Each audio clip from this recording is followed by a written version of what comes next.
Investment என்ன கேட்டிருக்காங்க, ஒரு 10,000 கொடுங்க, முதல்ல கம்பெனிக்கு பேர் வைப்போம், ரிஜிஸ்டர் பண்ணுவோம், லைசன்ஸ் வாங்குவோம் அப்படின்னு கொஞ்சம் கொஞ்சமாக காசை வாங்கி வாங்கி வாங்கி 5,00,000 வரைக்கும் வாங்கிட்டாங்க. 5,00,000 வரைக்கும் வாங்கினதுக்கப்புறமேட்டு இந்த பொண்ணு ஃபோன் பண்ணால் சுவிட்ச் ஆஃப். அப்போ ஒவ்வொரு இடத்துலையுமே நான் நிறையா பணத்தினால நிறைய அடி வாங்கியிருக்கேன். இன்றைக்கி இருக்கக்கூடிய மக்கள் எல்லாருமே அந்த பணத்தை தொலைக்கிறாங்க, ஈஸியாக தொலைக்கிறாங்க. இந்த மாதிரி பாதிக்கப்பட்டவங்க அது நிறைய கவர்மெண்ட் எம்ப்ளாயீஸ், ஆர்மியில் இருக்கிறவங்க, டிபார்ட்மெண்ட்ஸில் இருக்கிறவங்க, இவங்களை தான் டார்கெட் பண்ணுறாங்க ஸ்கேமர்ஸ் எல்லாமே. உதாரணத்துக்கு நான் போய் தங்கத்தை தோண்டி வெட்டி கஷ்டப்பட்டு போராடி இருட்டில் போராடி எடுத்துகிட்டு வரேன். நான் போய் ஒருத்தர் தங்கம் எடுக்கிறது எப்படின்னு சொன்னால் அது ஒரு ஃபார்முலா. இந்த பக்கம் ஒருத்தர் போனார் தங்கம் எடுத்துகிட்டு வர்றாரு, அப்போ நீங்கள் இந்த பக்கம் தங்கம் எடுத்துகிட்டு வரலான்னு சொன்னால் எப்படி இருக்கும்? நீங்கள் சொன்னது எனக்கு என்ன ஞாபகம் வந்துச்சுன்னா சார், அந்த ஒரு வடிவேல் காமெடி இருக்கும். நான் எப்படி 100 ரூபா வாங்கி பெரிய ஆள் ஆனனும், நீங்களும் அதே மாதிரி போய் 100 ரூபா வாங்கிடுங்க. ஒரு கிளைண்ட் என்ன ஃபீல் பண்ணுவான்? என் கிளைண்ட் ஃபீல் பண்ணியிருக்கான் சொல்லுவான், இந்தியாவிலேருந்து அவ்வளோ மெயில்ஸ் வருது, அவ்வளோ சர்வர்ஸ் வருது, இந்தியன் சர்வர்ஸ் வந்து ஏன் ஆர்டருக்காக இவ்வளோ பெக் பண்ணுறீங்கன்னு கேட்குறான். இன்றைக்கி நம்ம டிரைவிங் லைசன்ஸ் எடுக்கிறோம், 8 போட்டு கொடுத்தா தான் அவங்க வந்து டிரைவிங் லைசன்ஸ் கொடுப்பாங்க. ஆனால் நீ எக்ஸ்போர்ட் இன்டர்நேஷ்னல் பிஸ்னஸ்க்கு லைசன்ஸ் கொடுக்குறீங்க, என்ன எலிஜிபிலிட்டியில் நீங்கள் கொடுக்குறீங்க? காசு கொடுத்தா போதும், டாக்குமெண்ட்ஸ் ப்ரூஃப் கொடுத்தா போதுமா? பயோ டேட்டாபேஸ் தராங்கன்னு சொல்கிறாங்க. கொடுக்குற பயோ டேட்டாபேஸ் வேலிடாக இல்லைன்னா உங்களுக்கு தெரியுமா? பேமெண்ட் வந்து பார்த்தீங்கன்னா மோஸ்ட்லி அக்ரோக்கு வந்து பார்த்தீங்கன்னா எல்சி கிரெடிட் இந்த மாதிரி தான் வருவாங்க. காம்படிஷன்ஸ் நிறைய இருக்கிறப்ப பிகினர்ஸ்க்கு வந்து வாய்ப்பு வந்து கம்மியாக இருக்கும். ஸோ அப்படி இருக்கிறப்ப அவங்க கிரெடிட்டுக்கு ஒர்க் பண்ணுறப்போ வந்து ரிஸ்க் ரொம்ப ஜாஸ்தியாக இருக்கும். எக்ஸ்போர்ட்டை பற்றி சொல்லப்படுற மிகப்பெரிய லை ஒரு பொய்னா என்னன்னு நினைக்கிறீங்க? ப்ராஃபிட் அதிகமாக கிடைக்கும். Satish sir, Rekha ma'am, hi sir, welcome to the show. வணக்கம் சார். Thank you so much. 2 பேரும் இதுக்காக மதுரையிலேருந்து ட்ராவல் பண்ணி உங்களோட பிஸி ஸ்கெட்யூல்லேருந்து வந்திருக்கீங்க. ரொம்ப thank you ma'am. So export help சென்டரில் வந்து நிறைய பேர்த்துக்கு தெரியாது, நான் ஒரு ஸ்டூடெண்ட்டை 2 இயர்ஸ்க்கு முன்னாடி பண்ணியிருக்கேன். ஸோ எக்ஸ்போர்ட் ஹெல்ப் சென்டர் வந்து தெரியாதவங்களுக்கு எக்ஸ்போர்ட் ஹெல்ப் சென்டர்னால் என்னன்னு சொல்லுவீங்க first of all sir? Export பிஸ்னஸ்க்குள்ளே நிறைய பேர் பார்த்தீங்கன்னா ஆசை வார்த்தைகள் சொல்லி மக்களை ஏமாற்றிட்டு இருந்த ஒரு தருணம். அப்போ நிறைய பேர் நாங்கள் சந்திக்க நேரிடுது. அப்போ நான் பிஸ்னஸ் பண்ணிகிட்டு இருக்கும்போது வர்றாங்க, எக்ஸ்போர்ட்டுக்கு யாராவது கைடன்ஸ் பண்ணுவாங்க, ஹெல்ப் பண்ணுவாங்க கேட்டு வரும்போது ஏற்கனவே அவங்களுக்கு என்ன எக்ஸ்பீரியன்ஸ் இருக்குன்னு கேட்கும்போது தான் அவங்க நிறைய பணத்தை இழந்து வர்றதும் வாழ்க்கையை தொலைச்சி வர்றதும் நான் புரிஞ்சுக்கிட்டேன். அப்போ அவங்க சொன்ன விஷயம் என்னென்னா, ஆசை காட்டுறாங்க, ஒரு மாதிரி மாய பிம்பத்தை ஏற்படுத்தி பணம் சம்பாதிக்கலான்னு மட்டுமே ப்ரொஜெக்ட் பண்ணுறாங்க. ஆனால் உண்மையில் நடைமுறை அப்படி கிடையாது. ஏன்னா நான் வந்து கிட்டத்தட்ட ஒரு 3 இயர்ஸ் நான் கஷ்டப்பட்டு நான் போராடி உள்ள வந்திருக்கேன். அப்போ இவங்களுக்குலாம் வந்து வெறும் அட்வைஸ் பண்ணுறதும் மோட்டிவேஷன் பண்ணுறதும் மட்டுமே பண்ணால் பத்தாது, உதவி செய்யணுன்ற ஒரு முடிவு எடுத்தேன். அப்போ ஸ்டார்ட் பண்ணது தான் அந்த export help centre. Okay. So இதோட பேக்ரவுண்டுன்னு பார்த்தீங்கன்னா ஒரு 3 ஸ்கேமில் மாட்டின நபர்கள் தான் இந்த எக்ஸ்போர்ட் ஹெல்ப் சென்டர் ஆரம்பிக்க ஒரு காரணமாக இருந்தாங்க. Okay sir. மேம், இப்போ நீங்கள் வந்து எக்ஸ்போர்ட் ஹெல்ப் சென்டரில் வந்து வர ஸ்டூடெண்ட்ஸை நீங்கள் தான் ஃபேஸ் பண்ணுறீங்க, அவங்கக்கிட்ட கேட்டு அவங்கள டிஸ்கஸ் பண்ணுறீங்க, அவங்களுக்கு எதாவது ப்ராப்ளம்னா சால்வ் பண்ணுறீங்க. உங்ககிட்ட வர்றவங்க ஜென்ரலாக என்ன மாதிரி ஒரு மைண்ட் செட்டில் வராங்க மேம்? மேக்ஸிமம் பார்த்தீங்க அப்படின்னா ப்ராஃபிட் ஏர்ன் பண்ணணும், பிஸ்னஸ் பண்ணணும், நிறைய மணி ஏர்ன் பண்ணணும், லைஃப்பில் செட்டில் ஆகணும். அதுக்கு வந்து ஈஸியாக நம்ம என்ன பண்ணலாம், நிறைய ப்ராஃபிட் எதில் கிடைக்கும் அப்படிங்கிற மைண்ட் செட்டில் தான் இன்றைக்கி நிறைய பேர் வர்றாங்க. ஏன்னா டொமஸ்டிக் பிஸ்னஸில் வந்து என்னோட இந்த பிஸ்னஸில் இந்த ப்ராடக்ட்டில் வந்து அவ்வளோ ப்ராஃபிட் எனக்கு கிடைக்காது. ஸோ நான் ஒரு இன்டர்நேஷ்னல் பிஸ்னஸ்குள்ளே வர்றப்போ வந்து நான் நிறைய ஏர்ன் பண்ணலாம், அந்த மாதிரி மைண்ட் செட்டில் தான் வர்றாங்க. ஓகே. பட் சில பேர் பார்த்தீங்கன்னா ஆல்ரெடி எக்ஸ்போர்ட்டில் ட்ரை பண்ணிவிட்டு ஏதோ ஒரு ஏமாற்றம் அடைஞ்சு ஏதாச்சும் ஒரு ஃபெயிலியர்னால் வரவங்களும் நிறைய பேர் இருப்பாங்க. நம்ம நிறைய கேஸ் ஸ்டடிஸ் பார்க்குறோம். ஸோ அவங்க மைண்ட் செட் எப்படி இருக்குங்க? அவங்க மைண்ட் செட் எப்படி இருக்குன்னா, நம்மளால தான் அது முடியலை அப்படிங்கிற மைண்ட் செட் அவங்களுக்கு இருக்கும். ஆக்சுவலி வந்து அவங்களால முடியுமா முடியாதாங்கிறதே அவங்களுக்கு வந்து தெரியாது. அது நம்ம மேலே தான் ஃபால்ட் இருக்குது. இப்போ அவங்க வந்து என்ன பண்ணியிருப்பாங்கன்னா, வெளியில் போய் ஒரு ட்ரெயினர்கிட்ட போய் 1 டே செஷன் ஏதாவது அட்டன் பண்ணியிருப்பாங்க. அவங்க சொல்கிறது எல்லாமே கேட்டுட்டு, ஓகே நமக்கு இந்த குவாலிஃபிகேஷன் இருக்குது, நம்மக்கிட்ட குவாலிட்டி இருக்குது, நம்மக்கிட்ட ஒன்றும் இன்வெஸ்ட்மெண்ட் இல்லை, நமக்கு தான் நாலேஜ் இல்லை அப்படின்னு நினச்சிட்டு இருப்பாங்க. ஆக்சுவலி அவங்களுக்கு எக்ஸ்போர்ட்கான நாலேஜே கொடுத்துருக்க மாட்டாங்க. அது எதுவுமே கொடுக்காம அவங்க அதனால் ஃபெயிலியர் ஆகி வந்திருப்பாங்க. இப்படி மோஸ்ட்லி ஃபெயிலியர் ஆகி வந்தவங்க பண்ண ஃபஸ்ட்டு மேஜர் மிஸ்டேக்ஸ் என்னன்னு பார்த்தீங்கன்னா, லைசன்ஸ் எடுத்திருப்பாங்க, அக்கௌண்ட் ஓப்பன் பண்ணியிருப்பாங்க, வெப்சைட் இது எல்லாமே போட்டிருப்பாங்க. பையர்ஸை வந்து ரீச் பண்ணுறதுக்கும் அவங்களுக்கு தெரிஞ்ச விதத்தில் மட்டும்தான் அவங்க ஸ்டெப் எடுத்திருப்பாங்க. ஓகே. ஆக்சுவலி வந்து ஒரு பையரை ரீச் பண்ணுறதுக்கான கரெக்டான பிளாட்ஃபார்ம் எதுன்னு அவங்களுக்கு தெரியாது. அவங்களுக்கு என்ன நாலேஜ் அவங்களுக்கு திணிக்கப்பட்டதோ, ஆக்சுவலி அது நாலேஜே கிடையாது. அது ஒரு தவறான ஒரு வழிமுறைகளா தான் இருக்கும். அத வச்சு அவங்க உள்ள வந்து தான் ஃபெயிலியர்ஸ் ஆயிருப்பாங்க. Okay, okay. அதுக்கப்புறம் இங்க வந்தப்ப வந்து நம்ம ஆக்சுவல் ப்ராசஸ் என்ன? ப்ரொசீஜர்ஸ் என்ன? உங்களுக்கு ஏன் இந்த ஃபெயிலியர்ஸ் நடந்ததுன்னு உங்களுக்கு தெரியுமா? அப்படின்னு நான் கேட்குறப்ப தான், அதுக்கப்புறம் தான் அவங்க ரியலைஸ் பண்ணுவாங்க. ஓகே, நமக்கு தான் இது தெரியல. ஆக்சுவலி நமக்கு கரெக்டான ஒரு எஜுகேட் வந்து அவங்க பண்ணல. அதனால தான் நம்ம ஃபெயிலியர்ஸ் ஆயிருக்கோம் அப்படிங்கிறது நான் பேசினதுக்கு அப்புறம் தான் அவங்களுக்கு ரியலைஸ் ஆகும். அதுக்கு முன்னாடி அவங்க கிட்ட நான் சில கொஸ்டின்ஸ் எல்லாமே கேட்பேன். இந்த மாதிரி நீங்கள் லைசன்ஸ் எடுத்தீங்களே, அதுக்கப்புறம் நீங்கள் என்னென்ன ஸ்டெப் எடுத்தீங்க? என்ன ஆர்என்டி பண்ணீங்க? வேற என்ன ரிஸ்க் எடுத்தீங்க? என்ன எஃபோர்ட் போட்டீங்க? எல்லாமே கேட்குறப்ப வந்து அவங்களுக்கு ஆன்சர்ஸ் பெருசா எதுவுமே இருக்காது. எல்லாமே கிளரிக்கல் ஒர்க்காக தான் இருக்கும். கிரவுண்ட் ஒர்க்கே எதுவுமே இருக்காது. கேட்டா எல்லாமே ப்ராடக்ட்ட பத்தி பேசுவாங்க. ஆனா அந்த ப்ராடக்ட் எல்லாமே அவங்க மைண்ட்லயும், மனசுலயும் மட்டும் தான் இருக்குன்னு சொல்லுவாங்க. கிரவுண்ட் ஒர்க் ஒரு மேனுஃபேக்சர்ட்ட போய் பேசியிருக்கவே மாட்டாங்க. அப்படி இருக்கிறப்ப அவங்களுக்கு வந்து ப்ராடக்ட்லயும் கண்டிப்பா ஃபெயிலியர் வரதான் செய்யும். ஓகே. டெக்னாலஜில வீக்கா இருப்பாங்க. டெக்னாலஜிய பத்தி அவங்களுக்கு தெரியாது. அப்ப அதுலயுமே அவங்க வந்து ஃபெயிலியரா தான் இருப்பாங்க. ஆனா அப்படி இருக்கவங்க கிட்ட தான் ஒரு அர்ஜென்சி பார்க்க முடியும். நாளைக்கே ஏர்ன் பண்ணணும், அடுத்த மாசமே சக்ஸஸ் ஆமா. பண்ணிடணும். அவங்க கிட்ட தான் நெறைய தெரிஞ்சவங்க கிட்ட கூட ஒரு நிதானம் இருக்கும். ஸோ அந்த மாரி ஒரு அர்ஜென்சி பார்க்க முடியுதா அவங்கனால? நெறைய இப்ப பார்க்க முடியுது. ஏன்னா இப்ப நெறைய வந்து லே ஆஃப் பண்றாங்க. அவங்கவங்க இப்போ ஒர்க் பண்ற இடத்துல வந்து பார்த்தீங்கன்னா, ஒரு பாலிடிக்ஸ் நடக்குது, டாமினேட் பண்றாங்க. இல்ல இஎம்ஐ கமிட்மெண்ட்ஸ் நெறைய ஆயிடுச்சு. அதனால வந்து நான் இப்போ உடனே நான் லைஃப்ல வந்து எனக்கு அடுத்ததா ஒரு பாசிவ் இன்கம் மாதிரி வேணும். எக்ஸ்ட்ரா எனக்கு இன்கம் வேணும் அப்படின்ட்டு இவங்க ரொம்ப அர்ஜென்சியா உள்ள வர்றப்ப, சீக்கிரமாவே வந்து இந்த மாதிரி ஏமாந்து கால் பண்ணுவாங்க.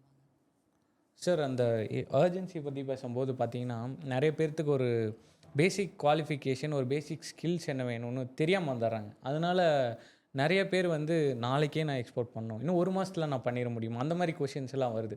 ஸோ ஒரு எக்ஸ்போர்ட்டருக்கு ஒரு தேவையான பேசிக் குவாலிஃபிகேஷன்னா என்னங்க சார்? முன்னாடி வேறையா இருந்தது. நார்மலா பார்த்தீங்கன்னா, ஒரு உதாரணம் சொல்லுவாங்க. படிக்காம அவங்க அது பண்ணிட்டாங்க, இது பண்ணிட்டாங்கன்னு சொல்லி நெறைய எக்ஸாம்பிள் கேஸ் ஸ்டடிலாம் சொல்லுவாங்க. குறிப்பா உதாரணமா சொல்லணும்னா, திருப்பூர தான் ஹைலைட் பண்ணுவாங்க. படிக்காதவங்க தாங்க பெருசா பண்ணிட்டாங்க அப்படின்னு. இது அன்னைக்கு ஸ்டேஜுக்கு ஓகே. இன்னைக்கு டிஜிட்டல் வேர்ல்டுக்குள்ள வந்துட்டோம். இன்னைக்கு டெக்னாலஜி நிறைய இம்ப்ரூவ் ஆயிருச்சு. இன்னைக்கு உள்ள வர்றவங்க வந்து ஒரு பையரை ஆன்லைனில் கண்டுபிடிக்கணும்னா பேசிக் ஸ்கில்ஸ் வேணும். நாங்கள் என்ன எதிர்பார்க்குறோம் அப்படின்னா, உள்ள வர்றவங்களுக்கு ஒரு மினிமம் டிகிரி இருக்கணும். சில பேர் சொல்கிறாங்க எனக்கு டிகிரி இல்லை, பட் ஆனால் டொமஸ்டிக் பிஸ்னஸ் பண்ண எக்ஸ்பீரியன்ஸ் இருக்குன்னு சொன்னாங்கன்னா கூட ஓகே. ஆனால் டொமஸ்டிக் பிஸ்னஸ் பண்ண எக்ஸ்பீரியன்ஸும் கிடையாது, டிகிரியும் கிடையாதுன்னா இன்னைக்கு உள்ள வந்தாலும் கொஞ்சம் சிரமப்படுவாங்க. ஸோ அப்போ டிகிரி நாங்கள் மெயினாக ஃபோக்கஸ் பண்ணுறோம். கம்ப்யூட்டர் கண்டிப்பாக தெரியணும். ஓகே. நிறைய பேர் பார்த்தீங்கன்னா ஆன்லைனில் தான் இன்றைக்கி பையர் தேடக்கூடிய சூழ்நிலைக்கு வந்துட்டோம். இன்றைக்கி முந்தைய மாதிரிலாம் போய் எல்லாரும் ட்ரேட் ஃபார் அட்டன் பண்ண முடியாது. ஸோ அப்போ ஆன்லைனில் நமக்கு டிஜிட்டலாக ஒரு சர்ச் பண்ண தெரியணும், ஒரு டாக்குமெண்ட் ப்ரிப்பேர் பண்ண தெரியணும், பேசிக் கம்ப்யூட்டர் வேணும்னு எதிர்பார்க்குறோம். இதை தாண்டி இன்வெஸ்ட்மெண்ட் வேணும்.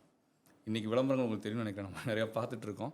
ஒரு நாள் ட்ரெயினிங்கிற பேரில் ஆசை காட்டி இன்வெஸ்ட்மெண்ட்டே இல்லாமல் பண்ணலாம்னு சொல்லிட்டு வெறும் 3000 கிட்ட ஃபீஸ் கட்டினா போதுன்ற ஒரு பேசிக் எலிஜிபிலிட்டி அதில் கொண்டு வராங்க.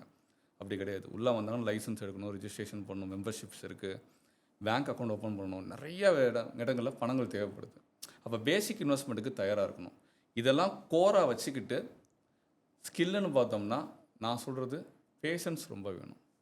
இந்த எக்ஸ்போர்ட்டுங்கிறது வந்து இன்றைக்கி ஆரம்பித்து நாளைக்கு பண்ணக்கூடிய விஷயம் கிடையாது. நிறைய பேர் நினைக்கிறாங்கன்னா இன்றைக்கி லைசன்ஸ் எடுத்தால் நாளைக்கு கண்டெய்னர் பண்ணிடலாம்னு நினச்சி உள்ளே வராங்க. அப்படி பண்ண முடியாது. அப்போ இங்கே ஸ்கில்லுன்னு பேசும்போது பேஷன்ஸே நாங்கள் ஒரு ஸ்கில்லாக தான் இங்கே ப்ரொஜெக்ட் பண்ணுறோம். பொறுமையாக இருக்கணும், சாக்ரிஃபைஸ் பண்ண ரெடியாக இருக்கணும். இதெல்லாம் இருந்துச்சுன்னா கண்டிப்பாக அவங்களால வந்து இந்த பிஸ்னஸை அடுத்த கொண்டு போக முடியும். Okay, okay sir. இப்போ வந்து நம்ம புதுசாக உங்ககிட்ட எந்த நாலேஜும் இல்லாமல், எந்த எக்ஸ்பீரியன்ஸும் இல்லாமல் எக்ஸ்போர்ட் பண்ணணும் அப்படின்னு சொல்லிட்டு ஸ்டூடெண்ட்ஸ் உங்ககிட்ட ஃபோன் பண்ணி பேசுகிறாங்க. அவங்க வந்து நாளைக்கே நான் ஜெயிக்கணும், அடுத்த மாதமே நான் ஜெயிக்கணும் அப்படிங்கிற மாதிரி ஒரு வேகத்தில் இருக்காங்க, ஒரு அர்ஜென்சியில் இருக்காங்கன்னு பேசணும் இல்லைங்களா? அப்படி இருக்கும்போது உங்களுக்கு ஷுவராக தெரியும் இவங்க வந்து இந்த மைண்ட் செட்டில் இந்த வேகத்தில் ஓடுனாங்கன்னா, நம்ம கூட இருக்காங்களோ, நம்ம விட்டுட்டு அவங்க எக்ஸ்போர்ட் தனியாக ட்ரை பண்ணுறாங்களோ, அந்த வேகத்தில் ஓடுனாங்கன்னா கண்டிப்பாக ஏதோ ஒரு இடத்துல அடி வாங்குவாங்க, சரிக்கு விழுவாங்க, ஏமாற்றப்படுவாங்க. ஈஸியாக ஸ்கேம்ஸ், இம்போர்ட்டர் ஸ்கேம்ஸ் நிறையா இருக்குது. நம்ம ஊரில் நிறைய ஸ்கேமர்ஸ் இருக்காங்க ப்ரொடக்ஷன் சைடில். அந்த மாதிரி நிறையா வழி மாறி போகிறதுக்கு ஏமாறதுக்கு சான்சஸ் இருக்குது. ஸோ எந்தெந்த மாதிரியெல்லாம் அவங்க ஏமாற்றப்படுறதுக்கான வாய்ப்புகள் அந்த மாதிரி பீப்புளுக்கு இருக்குதுன்னு நினைக்கிறீங்க? ஃபஸ்ட்டு எனக்கு இப்போ அவங்க அந்த மாதிரி அப்ரோச் பண்ணுறப்ப அவங்கள நான் ஃபஸ்ட்டு நிதானப்படுத்துவேன். அவங்களோட குவாலிஃபிகேஷன் என்ன, இப்போ எதுக்காக அர்ஜென்ஸாக நீங்கள் பிஸ்னஸ் ஸ்டார்ட் பண்ணணும், அதுக்கான நீட் இப்போ உங்களுக்கு என்ன இருக்குது, என்ன சுச்சுவேஷனில் இருக்கிறீங்க, இது எல்லாமே அவங்கக்கிட்ட நான் கேட்பேன். கேட்டுட்டு இப்போ நீங்கள் பிஸ்னஸ் ஸ்டார்ட் பண்ணாலுமே உங்களுக்கு உடனே வந்து மணி கிடைக்க போகிறது கிடையாது. அதை வந்து ப்ராக்டிக்கலாக அவங்களுக்கு புரிய வைப்போம் ஃபஸ்ட்டு. புரிய வைக்கிறப்ப அவங்களுக்கு வந்து தெரியும். நீங்கள் எப்படியும் உள்ளே வந்தாலுமே 6 மாதம் 8 மாதம் ஆக தான் போகுது. அப்படி இருக்கிறப்ப, இப்போ இருக்கிற வாழ்வாதாரத்தை விட்டுட்டு நீங்கள் வியாபாரத்துக்குள்ளே வந்தீங்க அப்படின்னா, நடைமுறை பிரச்சனை என்ன இருக்கும், சிக்கல் என்ன இருக்கும், அது எல்லாமே அவங்களுக்கு நாங்கள் காட்டுவோம். இதெல்லாம் காட்டுறப்பயே நான் பேசுகிறப்பயே சில பேர் புரிஞ்சுக்கிருவாங்க. ஒரு நம்ம கூட கொஞ்சம் நேரம் அவங்களுக்காக நான் அதிகமாக டைம் ஸ்பெண்ட் பண்ணுற மாதிரி இருக்கும். அதை புரிய வைக்கிறதுக்காக. அதுக்கப்புறம் அவங்களுக்கு வந்து எக்ஸ்போர்ட் சம்மந்தமாக வந்து சில பேசிக்கான சில கொஷின்ஸ் கேட்பேன். அது அவங்களுக்கு பதில் தெரியுதான்னு பார்ப்பேன். அவங்களுக்கு அதுக்கு பதில் தெரியலை அப்படிங்கிறத அவங்களாம் அதை உணருவாங்க. அது அவங்களாம் உணர்றப்ப வந்து அவங்க அதை ரியலைஸ் பண்ணுவாங்க. ஓகே, நம்ம வேகமாக இருக்கிறோம். இந்த இடத்துல இவங்க கேட்குற கேள்விக்கு நமக்கு பதில் சரியாக இல்லை. ஒரு பொருளை பற்றின நாலேஜ் நமக்கு கிடைக்காது. ஒரு பையர்கிட்ட எப்படி ரீச் பண்ணுறது, நம்ம எப்படி அதர் கரன்சியில் ஒர்க் பண்ணி எப்படி ஒரு ப்ராஃபிட்டை வந்து நம்ம நிர்ணயம் பண்ணுறது. ஒரு பிரச்சனைன்னு வந்துச்சு அப்படின்னா நம்ம யார்கிட்ட போகணுன்னு கூட தெரியாது. நம்ம ஒரு பேங்க்குக்கு போகணுமா, கஸ்டம்ஸ் போகணுமா, இல்லை கோர்ட்டுக்கு போகணுமா, இல்லை எங்கே போய் நிற்கணும், யார்கிட்ட ஒரு பிரச்சனைன்னு போய் சொல்லணும். அந்த பிரச்சனைக்கு ஏற்ற மாதிரி மாறும் சொல்யூஷன்ஸ். அதுவே அவங்களுக்கு வந்து தெரியாது. அப்போ இது மாதிரிலாம் வந்தால் நீங்கள் எப்படி ஃபேஸ் பண்ணுவீங்க அப்படின்ட்டு ஒரு 4 கொஸ்டின்ஸ் கேட்குறப்ப அவங்களுக்கு வந்து அது தெரிஞ்சிடும். ஃபஸ்ட்டு அவங்களே புரிய வைப்போம். அதுக்கப்புறம் அவங்கள உணர வைப்போம். அதுக்கப்புறம் தெரிய வைப்போம்.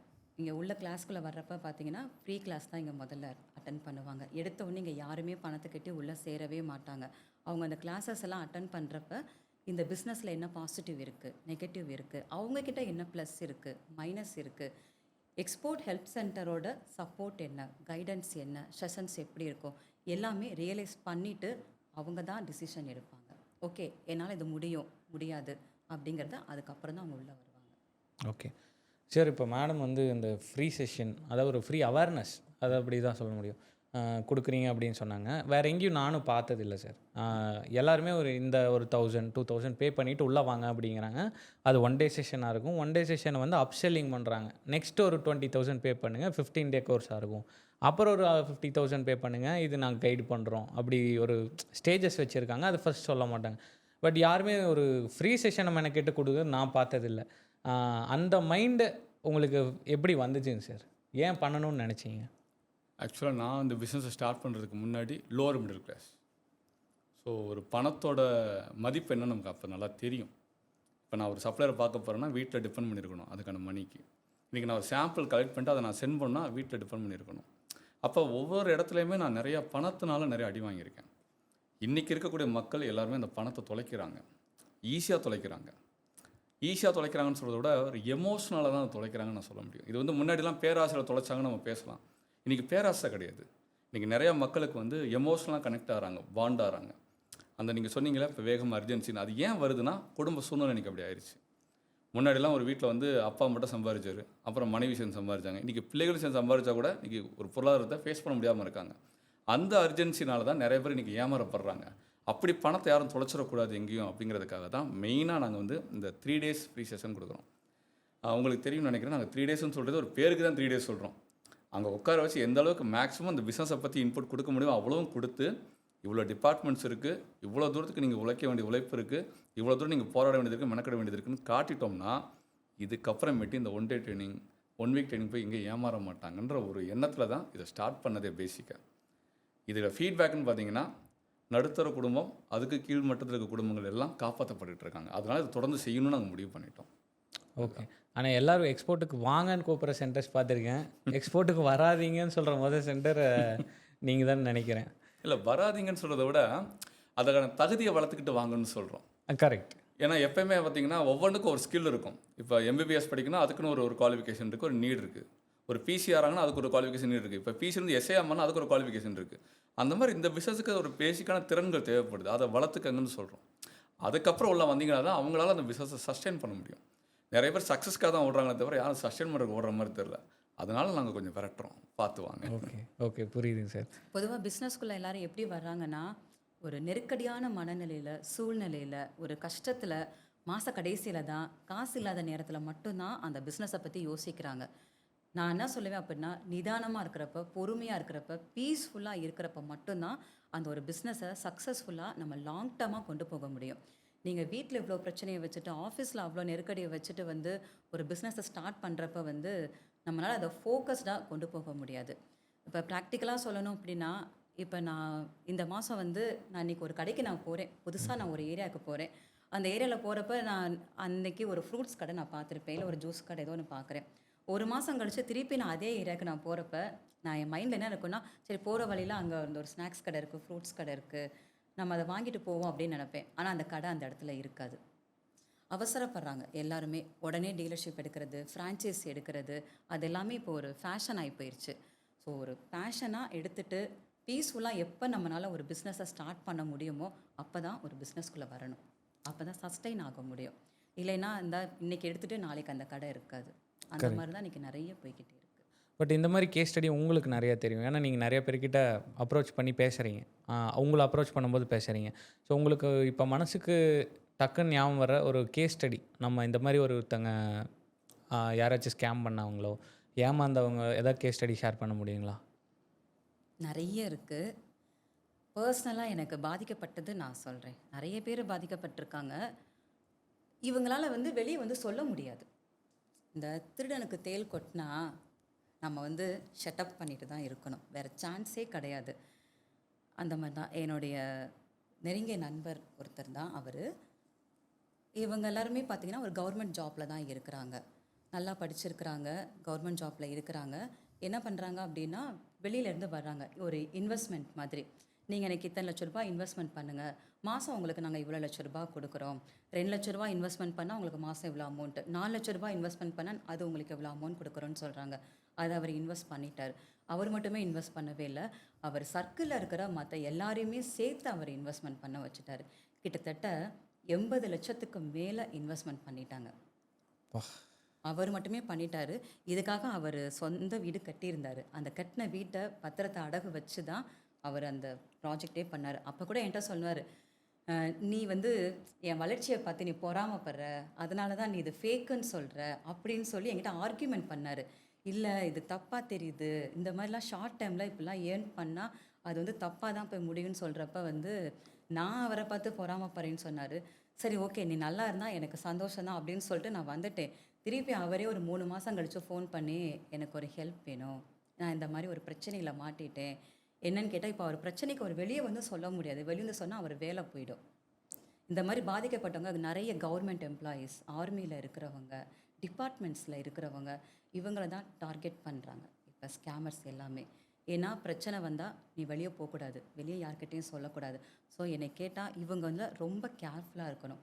எம்எல்எம், இன்வெஸ்ட்மெண்ட் இந்த மாதிரியெல்லாம் இன்வெஸ்ட்மெண்ட் பண்றதுக்கு ஒரு தடவைக்கு 1000 தடவ யோசிக்கணும்னு சொல்லுவேன். இல்லைன்னா அப்படி ஒரு பிளானே வேண்டான்னு சொல்லுவேன்.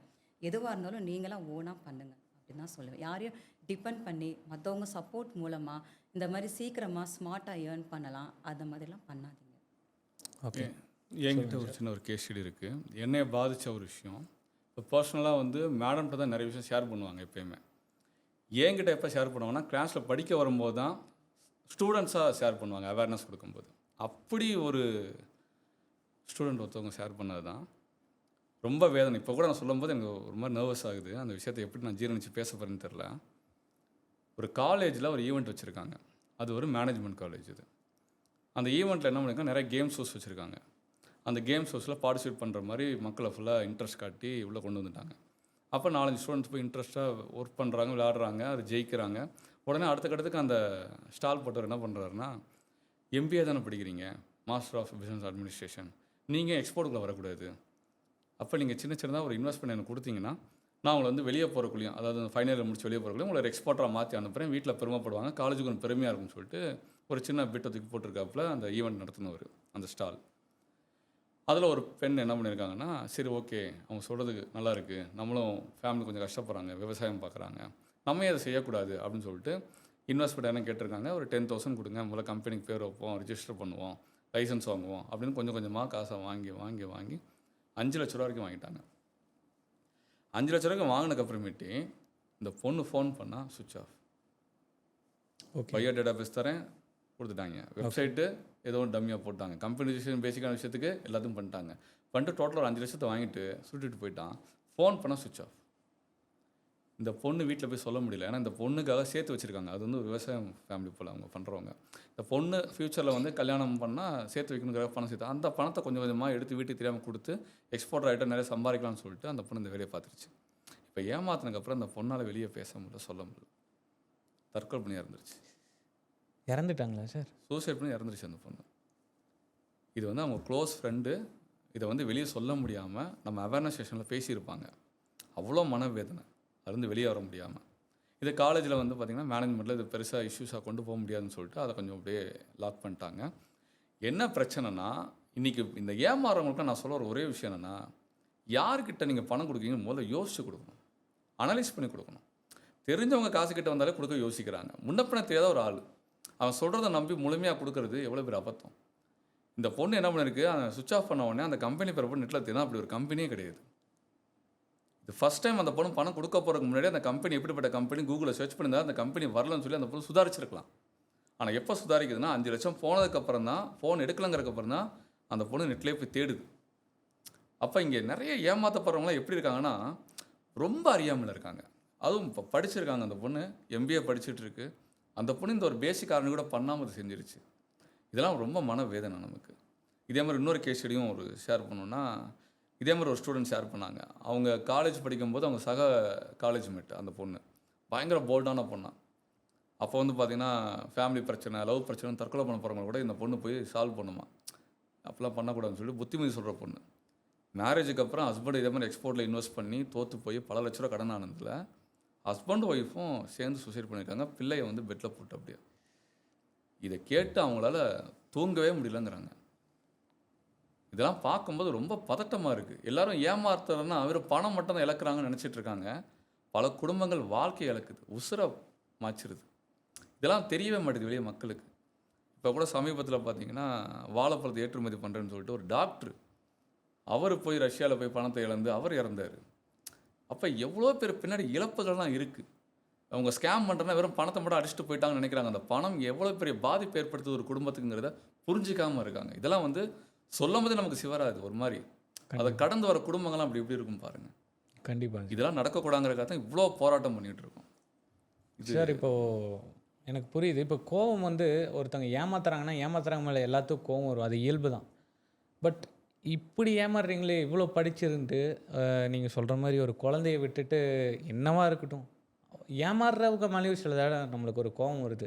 ஒரு பேசிக்காக இவ்வளோ படிச்சுட்டு ஏமாறுறீங்களே, உங்கள் ஃபேமிலியை விட்டுட்டு இப்படி ஒரு குழந்தைய விட்டுட்டு போகிறீங்கன்னு ஒரு கோவம் வருது. அந்த மாதிரி கோவம் உங்களுக்கு இருக்காங்க? நிறையவே இருக்குது. எனக்கு முதல் கோவம் என்னென்னா, இவங்க படிச்சிருக்காங்க படிக்கலாம் 2வது, நாலேஜ் இருக்குது இல்லைன்னா 2வது, கேள்வி கேட்குற திறன் இருக்கணும். ஏன் ஒருத்தன் சொல்கிறத அப்படியே நம்பணும் நம்ம? இப்போ ஒருத்தர் நான் வந்து பல கோடி ரூபா சம்பாதிச்சிட்டேன் எக்ஸ்போர்ட்லன்னு சொல்கிறாரு. சொல்லிவிட்டு உங்ககிட்ட 9 ரூபாய்க்கு அவர் நிற்கிறார்ல, உங்ககிட்ட ஒரு 50 ரூபா கேட்குறாருல, ஏன் பிஸ்னஸ்க்கு இன்வெஸ்டர் ஆவான்னு கூப்பிட்றாருல, ஏன் அதை செய்யணும்?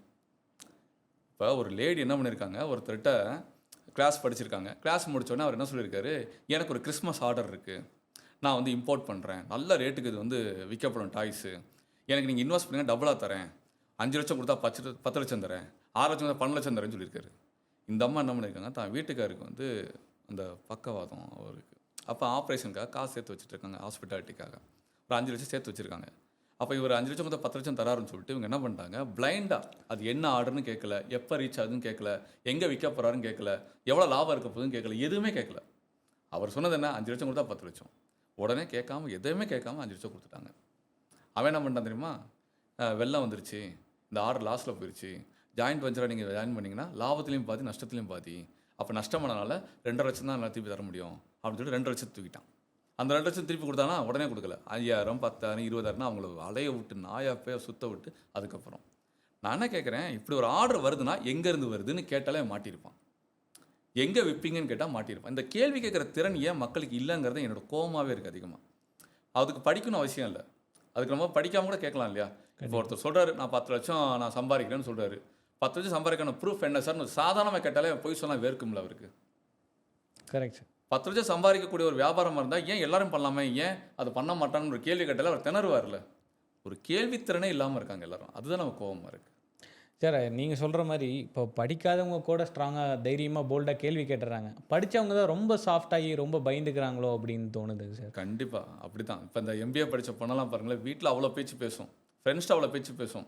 ஆனால் இப்படி ஒருத்தன் ஒரு ஆசை காட்டி பேசணுன்னே அந்த இடத்துல ஒரு 2 கேள்வி, உங்கள் கம்பெனி எங்கே இருக்குது கேட்டிருந்தாலே அன்றைக்கே தெரிஞ்சிருக்கும் அவங்க ஒரு திருட்டு பையன். உங்கள் வெப்சைட் என்னன்னு கேட்டிருந்தாலே தெரிஞ்சு போயிருக்கும்.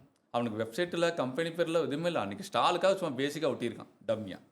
ஓகே. அப்போ அந்த கேள்வி கேட்குற திறன் வந்து படித்தவங்களுக்கு தான் இன்றைக்கி ரொம்ப கம்மியாச்சு. நீங்கள் சொன்ன மாதிரி படிக்காதவங்க கூட இருக்கு இல்லையா, கொஞ்சம் போல்டாக பேசுகிறாங்க சில இடங்களில். ஏன்னா காசு விஷயங்கிறப்ப கொஞ்சம் கராராக இருப்பாங்க, கேட்டுருவாங்கன்னா படித்தவங்களுக்கு இந்த சைடு இன்கம், பேசிவ் இன்கம், தூங்கும்போது இன்கம், நடக்கும்போது இன்கம்ன்ற பேரில் சைலண்ட் ஆகிடுறாங்க. ஒன்றும் பெருசாக கேள்வி கேட்க மாட்டாங்க. அதெல்லாம் ரொம்ப சங்கடம் தான். எனக்கு தெரிஞ்சு மேடம்கிட்ட நிறைய கேஸ்ட் இருக்கும். எனக்கு தெரிஞ்சு படித்தவங்க நம்ம டவுட் செஷன் டெமோ செஷன் உட்காருவாங்க ஸ்டூடெண்ட். நான் ஒவ்வொருத்தர்கிட்டையுமே நான் சொல்லுவேன், கேள்வி கேளுங்க, கேள்வி கேளுங்க. அங்கே உங்கள் சுச்சுவேஷனில் உங்களை மாதிரி தான் அவங்களும் கொஷின்ஸ் கேட்டு உள்ளே வந்திருக்காங்க. ஸ்டூடெண்ட்ஸ் கிட்ட கேள்வி கேளுங்க, சார் கிட்ட கேள்வி கேளுங்க அப்படின்னு சொல்லுவேன். ஆனால் உள்ளே வந்ததுக்கு அப்புறமேட்டு எனக்கு என்ன கேள்வி கேட்குறதுனே தெரியலன்னு சொல்லுவாங்க. இல்லை எனக்கு ஒரு மாதிரி ஷையாக ஃபீல் பண்ணுறேன்னு சொல்லுவாங்க. நான் என்ன கேட்பேன்னா, இப்போ நான் ஒரு பொட்டு வச்சுருக்கேன், காலையில் வச்ச பொட்டு இன்றைக்கி முழுதும் அது என் நெத்தியில் தான் இருக்கும். நீங்கள் இன்றைக்கி ஒரு ட்ரெஸ் அயன் பண்ணியிருக்கீங்க, ஒரு 5 நிமிஷம் அயன் பண்ண சட்டை ஒரு 8 மணி நேரம் உங்ககிட்ட அது சேஃபாக இருக்கும். இன்றைக்கி காலையில் நான் ஒரு பிரேக்ஃபாஸ்ட் சாப்பிட்ருக்கேன்னா இன்றைக்கி எனக்கு ஃபுல்லாக அது எனர்ஜி கொடுக்கும். அது மாதிரி ஒரு பிஸ்னஸில் ஒரு 5 நிமிஷம் ஆர்என்டி பண்ணுங்களேன், கிளாரிட்டி பண்ணுங்களேன், ஒரு 4 பேர்கிட்ட விசாரிங்களேன், கிராஸ் செக் பண்ணுங்களேன். இது பண்ணாலே போதுமே உங்களுக்கு. கிராஸ் செக் பண்ணாதான் நமக்கு ஒரு கான்ஃபிடென்ட்டே வரும். எதையுமே கிராஸ் செக் பண்ணுறதில்ல, பிளைண்டாக ஒருத்தர் என்ன சொல்கிறானோ அது என்னென்னா அவங்களுக்கு சாதகமாக அது சொல்கிறது. ஸ்மார்ட் ஒர்க், இது எக்ஸ்ட்ரா இன்கம் வரும், ப்ராஃபிட் நிறைய கிடைக்கும், வீட்டில் இருந்தே நீ ஏர்ன் பண்ணலாம், அவங்களுக்கு பிடிச்ச மாதிரியே பேசிடுறாங்களா, அதனால் கிராஸ் செக் பண்ணவே மாட்டேங்கிறாங்க. அதனால தான் படித்தவங்க அதிகமாக ஏமாறுறாங்க. மேம், இப்போது நீங்கள் வந்து ஃபில்டர் பண்ணுறீங்க ஸ்டூடெண்ட்ஸை. எல்லா ஸ்டென்டர்ஸும் வந்து வரவங்க எல்லாத்தையும் எடுத்துக்குவாங்க, அப்புறம் அவங்களுக்கு ஒரு கோச்சிங் கொடுப்பாங்க. பட் நீங்கள் வந்து ஒரு க்ரைட்டீரியா வச்சுருக்கீங்க, எல்லாத்தையும் நீங்கள் எடுத்துக்கிறது இல்லை, ஃபில்டர் பண்ணுறீங்க. அந்த ஃபில்டரிங் ப்ராசஸ் பற்றி சொல்லுங்கள் மேம். யார் யாரை அட்மிட் பண்ணுறீங்க, யார் யாரை வேண்டாம் நீங்கள் கொஞ்சம் டைம் எடுத்துகிட்டு ப்ரிப்பேர் ஆகிட்டு வாங்கன்னு நீங்கள் திருப்பி அனுப்பிடுவீங்க, அந்த ப்ராசஸ் பற்றி சொல்லுங்கள். ஸ்டூடெண்ட்டை வந்து இப்போ மோஸ்ட் எப்படி ஃபில்டர் பண்ணுவோம் அப்படின்னா, எங்கள் கூட அவங்களோட டியூரேஷன் எப்படி செட் ஆகும் அப்படின்னு பார்ப்பேன். ஒரு 5 மாதம் 6 மாதம் எங்கள் கூட வந்து எந்த ஒரு டிஸ்டர்பன்ஸ் இல்லாமல், டிஸ்ட்ராக்ஷன்ஸ் இல்லாமல் பீஸ்ஃபுல்லாக உட்கார முடியுமான்னு பார்ப்பேன். முதல்ல அவங்க அப்படி உட்காரணுங்கிறதுக்காகவே வந்து சார் சூப்பராக ஒரு டைமிங் செட் பண்ணி கொடுத்துருக்காங்க. நைட்டு 9:30லேருந்து 11:30 வரைக்கும் தான். இந்த டைமிங் எதுக்காக அப்படின்னா, இப்போ காலையில் ஒர்க் பண்ணுறவங்க இருப்பாங்க, பிஸ்னஸ் பண்ணுறவங்க, ஃபேமிலி கமிட்மெண்ட், படிச்சுட்ருக்கிறவங்க, ஹோம் மேக்கர்ஸாக இருக்கிறவங்கலாம் இருப்பாங்க. ஸோ மார்னிங் வந்து அவங்க ஷெட்யூலில் அவங்க பிஸியாக இருப்பாங்க. நைட்டு எப்படி இருந்தாலும் தூங்க போகிறப்ப 2 மணி நேரம் ஃபோன் பார்ப்பீங்க, ஷார்ட்ஸ் பார்ப்பீங்க. அந்த நேரத்தில் உருப்படியாக நீங்கள் வந்து ஒரு விஷயத்தை லேர்ன் பண்ண போகிறீங்க, உங்கள் பிஸ்னஸ்க்காக, உங்கள் கெரியருக்காக லேர்ன் பண்ண போகிறீங்க. அந்த டைம் தான். இன்னொன்று, புதுசாக நம்ம ஒரு பிஸ்னஸ் ஸ்டார்ட் பண்ணுறப்ப நம்ம வாழ்வாதாரத்தை விட்டுட்டு வரக்கூடாது, நம்ம பேசிக் கமிட்மெண்ட்ஸை விட்டுட்டு, ஃபேமிலியை விட்டுட்டு வரக்கூடாது. அதுக்காக தான் இந்த டைமிங் வச்சுருக்கோம். இந்த டைமிங்லேயுமே வந்து சில பேருக்கு பிரச்சனை வரும். இப்போ லேடிஸ்லாம் இருக்கிறாங்க அப்படின்னா, குழந்தைங்க இருப்பாங்க, தூங்க விட மாட்டேங்கிறாங்க அப்படிலாம் சொல்லுவாங்க. ஸோ முதல்லையே வந்து அவங்க சுச்சுவேஷன் எப்படி இருக்குது, டைம் மேனேஜ்மெண்ட் எப்படி இருக்குது, இதெல்லாமே செக் பண்ணிவிட்டு தான் உள்ளே வர வைப்போம். உள்ளே வர்றப்பையும் பார்த்தீங்கன்னா டெமோ கிளாஸ் ஃபஸ்ட்டு கொடுப்போம். டெமோ கிளாஸ் அட்டன் பண்ணுவாங்க. அதுக்கப்புறம் அவங்களால முதல்ல மேனேஜ் பண்ண முடியுதா அப்படிங்கிறத பார்ப்பேன். ஏன்னா லேட் நைட் அவங்க தூங்குவாங்க, திருப்பி மறுபடியும் ஏர்லி மார்னிங் அவங்க எந்திரிச்சு நார்மல் ரொட்டீன் ஒர்க்குக்கு அவங்க வந்து போகணும். ஸோ அது எல்லாமே செட் ஆகுமான்னு பார்ப்பேன். அப்புறம் முக்கியமாக டெஸ்ட்டு வைப்பேன். இங்கிலீஷ், மேக்ஸ், கம்யூனிகேஷன், டெக்னாலஜியில் எப்படி இருக்காங்க அப்படின்னு சொல்லிட்டு டெஸ்ட்டெல்லாம் வைக்கிறப்ப ஒரு சில அவங்களுக்கு நான் ஃப்ரீடம் கொடுத்துருவேன். அதே மாதிரி சில ரூல்ஸும் கொடுத்துருவேன். எதில் ஃப்ரீடம் கொடுப்பேன்னா, ப்ரெசன்டேஷனில் ஃப்ரீடம் கொடுத்துருவேன். அவங்க ஆன்சர்ஸ் நான் எழுதி கொடுக்கறது எப்படி வேணாலும் நீங்கள் எழுதி கொடுக்கலாம். ஏன்னா ஒவ்வொருத்தருடைய வே ஆஃப் அப்ரோச் ஒவ்வொரு மாதிரி இருக்கும். அதனால் ஃப்ரீடமும் இருக்கும், ரூல்ஸ் அண்ட் ரெகுலேஷன் இருக்கும். அது மாதிரி அவங்க எழுதி கொடுத்துருவாங்க எனக்கு. அதை பார்த்துட்டு தான் அதுக்கப்புறம் அவங்க இதுக்கு சரியாக வருவாங்களா அப்படின்ட்டு. ஃபில்டர் பண்ணுறது எதுக்காக அப்படின்னா, அவங்கள ஃபைன் டியூன் பண்ணுறதுக்காக தான், அவங்கள வெளியே அனுப்புறதுக்காக கிடையாது. ஓகே, இந்த இடத்துல அவங்க வீக்காக இருக்காங்க, அப்போ நம்ம அவங்களுக்கு இந்த இடத்துல வந்து எக்ஸ்ட்ராவாக பேசிக்ஸ்லேருந்து அவங்களுக்கு நம்ம சொல்லித்தரணும். ஓகே, இந்த இடத்துல அவங்க நல்லா பெர்ஃபார்ம் பண்ணியிருக்காங்க, இந்த ஸ்கில்லை அவங்க வந்து பிஸ்னஸ்க்கு அவங்க யூஸ் பண்ணிக்கிட்டாங்க அப்படின்னா சீக்கிரமாகவே அதுலேருந்து அவங்க ஒரு எக்ஸ்பர்ட் ஆயிடுவாங்க, அதில் ஒரு ஸ்பெஷலிஸ்ட் ஆயிடுவாங்க. சம்டைம்ஸ் வந்து ஹஸ்பண்ட் ஒய்ஃப் 2 பேருமே கிளாஸில் உட்காருவாங்க. 2 பேருமே உட்கார்றப்ப வந்து பார்த்தீங்கன்னா, நான் ஆரம்பத்தில் ரூல்ஸ் போட்டுருவேன். 2 பேருமே ஷேர் பண்ணக்கூடாது, டிஸ்கஸ் பண்ணக்கூடாது. ஒரு டாஸ்க் கொடுக்குறோம், ஒரு சிச்சுவேஷன் கொடுக்குறோம் அப்படின்னா, அதை நீங்கள் தான் யோசிக்கணும், அதை நீங்கள் தான் சால்வ் பண்ணணும் அப்படின்னு சொல்லிடுவேன். சில பேர் உட்கார்ந்த இடத்துல இருந்தே க்ரியேட்டிவாக யோசிப்பாங்க. அவங்க கம்யூனிகேட் நல்லா இருக்கும். டிஜிட்டல்லாம் சூப்பராக ஹேண்டில் பண்ணுவாங்க. சிலர் ஃபீல்டு ஒர்க் நல்லா பண்ணுவாங்க. மார்க்கெட்டிங் போகிறது இது எல்லாமே பார்ப்பாங்க. ஸோ அவங்க உள்ளே உட்கார்றப்பயே வந்து எனக்கு என்ன வரும், என்ன வராது, ஒரு பிஸ்னஸில் இந்த ரோல் நான் எடுத்தேன்னா எனக்கு கரெக்டாக இருக்கும். ஓகே, பிஸ்னஸில் இந்த வேலையை நீ பாரு, இந்த ரோல் நீங்கள் எடுத்துக்கோங்க அப்படிங்கிறது அவங்களே அவங்களுக்கு என்ன வரும், எது நமக்கு நல்லா தெரியும் அப்படிங்கிறத ரியலைஸ் பண்ணிவிட்டு அந்த பிஸ்னஸ் கரெக்டாக கொண்டுட்டு போகிற மாதிரி தான் ஃபில்டரே பண்ணுவேன். Okay ma'am. சார், இப்போது மேடம் வந்து இவ்வளோ ப்ராசஸ் சொல்கிறாங்க. அதாவது ஒரு டெமோ கிளாஸு, ஒரு டெஸ்ட்டு, அப்புறம் ஒரு செஷன் வந்து உங்களுக்கு 4 to 6 months இருக்குது. யாருமே இவ்வளோ டைம் எடுத்து சொல்கிற மாதிரி நான் பார்க்குறது இல்லைங்க சார். ஒரு 10 days மேக்ஸிமம் 15 daysல ஒரு கோர்ஸை முடிச்சிடுறாங்க. எதுக்காக சார் இந்த 4 to 6 months எடுத்துக்கிறீங்க? அதில் அப்படி என்ன தான் சொல்கிறீங்க எக்ஸ்போர்ட்டை பற்றி? 4 to 6 monthங்கிறது எல்லோரும் என்ன நினைக்கிறாங்கன்னா, டைம் வேஸ்ட்டாக இன்வெஸ்ட் பண்ணுற மாதிரின்னு நினைக்கிறாங்க. டைம் வேஸ்ட்டாக இன்வெஸ்ட் பண்ணலை, ப்ராக்டிஸ் பண்ணுறதுக்கு இந்த டூரேஷன் வேணும். ஒரு விஷயத்தை தெரிஞ்சுக்கணுன்னா நமக்கு நீங்கள் சொல்கிற மாதிரி 1 day போதும், 1 week போதும். ஆனால் அதை பழகணும் அப்படின்னா கண்டிப்பாக நமக்கு டூரேஷன் அதிகமாக வேணும். இப்போ உதாரணம் சொல்லணும்னா, ஒரு வீடை கட்டுறது எப்படின்னு அடிக்கடி நான் ஒரு எக்ஸாம்பிள் சொல்லுவேன். வாய்ட்ட சொன்னால் ஈஸியாக சொல்லலாம். செங்கல் எடுங்க, மணல் எடுங்க, ஜல்லி எடுங்க, சிமெண்ட் எடுங்க, பூசுங்க, வீடை கட்டிடலாம். இதை சொல்கிறதுக்கு வந்து ஃப்ராக்ஷன் ஆஃப் செகண்ட்ஸ். ஆனால் இது செய்கிறதுக்கு வருஷக்கணக்கு. அப்போ அந்த ப்ராசஸ் பண்ணி பார்க்குறதுக்கு தான் இந்த 4 to 6 months. இப்போ இங்கே உள்ள வரவங்களுக்கு நாங்கள் வந்து தியரிட்டிக்கலாக சொல்லித்தரதே கிடையாது. எல்லாருமே என்ன பண்ணால் ஒரு டாபிக் கிளாஸ் எடுக்கிறேன்னா அந்த டாப்பிக்கில் அவங்கள இறங்கி ஓட வைப்பேன். இப்போ உதாரணத்துக்கு ஒரு மேனுஃபேக்சர் பற்றி ஒரு டாபிக் எடுக்கிறேன். அதில் எனக்கு இன் அண்ட் அவுட் நான் என்னென்னா ஃபேஸ் பண்ணுங்கிறது எல்லாம் சொல்லுவேன். மேனுஃபேக்சரை பார்க்கும்போது என்ன அவமானங்கள் பட்டேன், பார்த்ததுக்கப்புறம் என்ன துரோகங்கள் சந்தித்தேன், அது ரெண்டுக்கு இடைப்பட்ட இடத்துல நம்மளை எப்படி பயன்படுத்திக்கிட்டாங்க, நம்ம ஆர்டர் எப்படி அவங்க ட்ராப் பண்ணாங்க, அவங்க எப்படி பைபாஸ் பண்ணாங்க, ஒவ்வொரு விஷயத்தை நான் சொல்லும்போது அவங்களுக்கு நாளைக்கு நடக்காமல் இருக்கிறதுக்காக அவங்க தயாராகிக்கிட்டே இருப்பாங்க. இது தயாரானதுக்கப்புறமேட்டு என்ன பண்ணுவேன்னா, ஒரு சும்மா டம்மியாக ஒரு மேனுஃபேக்சரை பார்த்துட்டு வாங்கன்னு சொல்லிடுவேன். இப்போ கேட்டுகிட்டே தான் நல்லாயிருக்கும், எல்லாருக்குமே கதை கேட்குற மாதிரி இருக்கும். ஆனால் நீங்கள் உங்கள் கதையை சொல்லுங்கள், உங்கள் கதையை எழுதுங்கன்னு சொல்லும்போது தான் இங்கே பிரச்சனை ஆரம்பிக்கும். அப்போ அதை போய் செஞ்சுட்டு வாங்குவேன். அப்போ ஒவ்வொரு இடத்துலையுமே ஒவ்வொரு விஷயத்தையுமே நான் என்ன பண்ணேன்னா பேசிட்டு கேஷ்டியை கொடுத்துட்டு அவங்க கேஸாக மாற்றுவேன் அதை. அப்போ இதுக்கு வந்து எனக்கு அந்த ப்ராக்ரஸ் டைம் தேவைப்படும். ஒன்றும் இல்லை, இப்போ இன்றைக்கி கூட நான் வரும்போது மேடம் திடீர்னு இந்த ப்ரைஸிங் கிளாஸு நைட்டு தூங்கும்போது 1:30 மணி. அவ்வளோ டவுட்ஸ், அவ்வளோ கொரிஸ், அவ்வளோ விஷயங்கள். ஏன் அப்படின்னா அதை சொல்லும்போது ஈஸியாக சொல்லலாம், பர்ச்சேஸ் காஸ்ட்டு, ப்ராஃபிட்டு, எக்ஸ்பென்சஸ் சேர்க்குறோம், பண்ணால் முடிஞ்சு போச்சுன்னு. பட் கரன்சி இன்வால்வ் ஆகுது.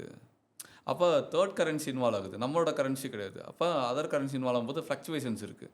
எப்படி அட்ஜஸ்ட் பண்ணணும், எப்படி டேலி பண்ணணும், எக்ஸ்பென்ஸ் வைக்கும்போது எந்த அளவுக்கு காஸ்ட் கட் பண்ணி எக்ஸ்பென்சஸ் வைக்கணும், ப்ளஸ் பண்ணும்போது இங்கே பிரச்சனை இருக்குது. ஒரு எக்ஸாம்பிளுக்காக இப்போ இந்த பாட்காஸ்ட் இதை வந்து நான் ஒரு பாசிட்டிவாக ஒரு விஷயமாக எடுத்துக்கிட்டு மக்களுக்கு ஒரு டெஸ்ட் வைக்கிறேன், ஃபே டெஸ்ட் வைக்கிறேன். Okay sir. ஒரு கோர்ஸை ஜாயின் பண்ணுறாங்க, அந்த கோர்ஸோட ஃபீஸில் ஒரு பர்சன்டேஜ் சேர்த்து சொல்கிறாங்க, இவ்வளோ ஜிஎஸ்டின்னு. இந்த பர்சன்டேஜ் எடுத்துகிட்டு நம்பரை சொல்லுங்கன்னா சொல்ல தெரிய மாட்டேங்குது இன்றைக்கி. இது யாரோட சொல்ல தெரியலனா ஒரு எம்எஸ்சி படித்த பசங்களால சொல்ல தெரியல. ஓகே. ஒரு ஆப்டிடியூட் எக்ஸாம் கிளியர் பண்ண பையனாலும் சொல்ல தெரில. அப்போ இங்கே படிக்கிறதுலாம் என்ன ஆயிடுச்சுன்னா வெறும் மார்க்குக்காக மனப்பாடம் பண்ணி படிக்கிறது தான் இருக்கே தவிர உண்மையாக அதை வாழ்க்கைக்கு அப்ளை பண்ணி படிக்கிறதா நீ யாரும் படிக்கிறது இல்லை. அதை தான் நாங்கள் பண்ணுறோம். இப்போ எங்கள் ஸ்லோகனே பார்த்தீங்கன்னா கற்றலிலும் புரிதல் நன்று. கற்றுக் கொடுக்க நீங்கள் சொன்ன 4 நாள் போதும், 1 வாரம் போதும். ஆனால் புரிய வைக்கிறதுக்கு தான் இத்தனை மாதம் தேவைப்படுது. ஓகே. அப்போ புரிஞ்சால் தான் அதில் நிலைக்க முடியும், அதில் ஜெயிக்க முடியும். வெறும் கற்றுக்கிறத வச்சு அவங்க நிலைக்கவோ ஜெயிக்கவும் முடியாது. அப்போ தியரிட்டிக்கல் இங்கே கிடையாது, ஃபுல்லாக ப்ராக்டிக்கல்னால தான் இந்த 4 to 6 மாதம் ஆகுது. ஓகே. இப்போ உதாரணத்துக்கு ஒரு வேடிக்கை சொன்னோன்னா, இன்றைக்கி மாங்கொட்டை இன்றைக்கி மண்ணில் புதைச்சிட்டு நாளைக்கு மாம்பழம் வரணும்னு கேட்க முடியுமா? வாய்ப்பு. அப்போ நம்ம வந்து அதுக்கான ப்ராசஸ் ஆகணும், அது வரைக்கும் நம்ம வெயிட் பண்ணணும் இல்லையா? அந்த மாதிரி தான் இன்றைக்கி உள்ளே வர்றாங்கன்னா இன்றைக்கி அவங்க அறியாமல் இருப்பாங்க, அந்த அறியாமை மூலம் நம்ம போக்கணும். அப்புறம் அவங்க ஏற்கனவே வேறு ஒரு போர்ட்ஃபோலியோவில் இருப்பாங்க, அதுலேருந்து இதுக்கு கன்வெர்ட் பண்ணணும். மெயினாக எனக்கு எதுக்கு அதிக நாள் தேவைப்படுதுன்னா, இந்த ஸ்டாஃப் மனநிலையில் இருந்து அவங்கள ஓனர் மனநிலைக்கு மாற்றுறதுக்கே எனக்கு பல மாதம் ஆகுது. ஒரு மெயில் கம்யூனிகேஷன் பண்ணும்போது ஒரு லேபராக தான் யோசிக்கிறாங்க, ஒரு விலை வைக்கும்போது ப்ராஃபிட்டுன்னு மட்டும்தான் யோசிக்கிறாங்க. ஒரு லேபரோட மனநிலை தான் எப்படி இருக்குன்னா இந்த மாதிரி பர்டிகுலர் ஏரியாவை மட்டும் ஃபோக்கஸ் பண்ணும். ஆனால் ஒரு ஓனர்னால் என்ன பண்ணுவாங்கன்னா இந்த திங்கிங் அவுட் ஆஃப் த பாக்ஸ்னு சொல்லுவாங்களே, நாளைக்கு ஃப்யூச்சரில் என்ன பிரச்சனை வந்துடக்கூடாதுன்ற அளவுக்கு அவங்க யோசிக்கணும். ஒரு விஷயத்தை செய்கிறாங்க பேசுகிறாங்கன்னா அடிக்கடி சொல்லுவேன், ஒரு வார்த்தை பிழையானா கூட வியாபார வாழ்க்கை மொத்தம் பிழையாருன்னு சொல்லுவேன். அப்போ ஒரு ஓனராக இருக்கும்போது, ஓனராக டிரான்ஸ்ஃபர்மேஷன் ஆகும்போது நம்ம வார்த்தைகள் ரொம்ப கவனித்து பேசணும். அப்போ இந்த டிரான்ஸ்ஃபர்மேஷனுக்கு மாசக்கணக்காகுது எனக்கு. அவங்க ட்ரெஸ்ஸிங் சென்ஸ்லேருந்து, பேச்சுலேருந்து, பார்வையிலேருந்து, நடவடிக்கையிலேருந்து, மேனரிசத்துலேருந்து டோட்டலாக மாற்றுறோம். ஸோ அதனால தான் இந்த டியூரேஷன் எங்களுக்கு தேவை. Okay sir. பட் நீங்கள் வந்து உள்ள நிறைய டாபிக்ஸ் வச்சுருக்கீங்க. சில பேர்த்துக்கு வந்து அந்த டாபிக்ஸ் முதல்ல எக்ஸ்போர்ட்டுக்கு தேவையானு கூட தெரியாது. எக்ஸாம்பிளுக்கு சொல்லணும்னா மெயிலுக்கு தனியாக கிளாஸ் வச்சுருக்கீங்க, டிசைனிங்கு, எடிட்டிங், மார்க்கெட்டிங், இந்த மாதிரி நிறையா டாபிக்ஸ் வந்து நிறைய பேருக்கு இன்டெரக்டாக ரிலேட்டடாக இருக்கான்னு கூட தெரியாது. எக்ஸ்போர்ட்டுக்கு இது தேவையான கூட தெரியாது. இந்த டாபிக்ஸ் எல்லாம் எதுக்காக சார் எக்ஸ்போர்ட்டுக்கு முக்கியம்னு நினைக்கிறீங்க? இப்போ உள்ளே வர்றவங்க நிறைய பேர் என்ன கேட்குறாங்கன்னா, குறைந்த முதலீட்டில் அதிக லாபம் வர மாதிரி இதில் பண்ணணும் அப்படின்னு தான் வர்றாங்க மேக்ஸிமம். இன்றைக்கி எக்ஸ்போர்ட்டும் இல்லை, எல்லா தொழிலும் இன்றைக்கி அது ஒரு காமன் ஃபார்முலா ஆயிடுச்சு. சார் இன்வெஸ்ட்மெண்ட் கம்மியாக இருக்கணும், ஆனால் எனக்கு ஈல்டு பெருசாக இருக்கணுன்றாங்க. இப்போ நீங்கள் சொன்ன டிசைனிங், மார்க்கெட்டிங்கு, நிறைய விஷயங்களுக்கெல்லாம், கம்யூனிகேஷன்ஸுக்கு எல்லாத்துக்கும் வெளியே போகணுன்னு வைங்களேன், பைசா நிறையா ஆகும். இப்போ இந்த ஒன் மேன் ஆர்மி எல்லாத்தையும் நம்மளே கற்று வச்சுக்கிட்டா, இப்போ நம்ம தேர்ட் பர்சன் டிபெண்ட் பண்ண அவசியம் இல்லைல்ல. சில பேர்லாம் பார்த்தீங்கன்னா ரொம்ப middle class family, lower middle class ஃபேமிலிருந்து வராங்க. இவங்கெல்லாம் வந்து எடுத்த உடனே இன்னொரு ஸ்டாஃபை நிர்ணயம் பண்ணி சம்பளம் கொடுத்து வேலைக்கு வச்சு அவங்களால ஒர்க் பண்ண முடியாது. ஓகே. அப்போ இவங்களுக்கு எல்லாத்தையும் தெரிஞ்சிருந்தா தானே அப்போ அந்த மாதிரி நீட் இல்லாமல் போகும். கண்டிப்பாக. அதனால மெயினாக சொல்கிறோம். இன்னொன்று இதுலேயும் ஒரு வேடிக்கை ஒன்று சொல்லணும்னா, ஹோட்டல் ஆர்மிக்கு என்ன தேவை? ஒரு இடம் வேணும், ஒரு மாஸ்டர் வேணும், பேசிக்காக ஒரு இன்வெஸ்ட்மெண்ட். அதை பண்ணிட்டா ஹோட்டல் ஆரம்பிச்சா ஓடிடுமா? அப்போ என்ன வெரைட்டி வைக்கணும், எப்படி விளம்பரப்படுத்தணும், எப்படி கஸ்டமர் சாட்டிஸ்ஃபை பண்ணணும், எவ்வளோ குவான்டிட்டி வைக்கணும், என்ன ரேட் வைக்கணும், இது எல்லாம் கலந்து தானே அந்த ஹோட்டல் ரன் பண்ண முடியும். கண்டிப்பாக. இன்றைக்கி நிறைய பேர் எக்ஸ்போர்ட்டை பார்த்தீங்கன்னா வெறும் டாக்குமெண்டேஷனில் தான் பார்க்குறாங்க.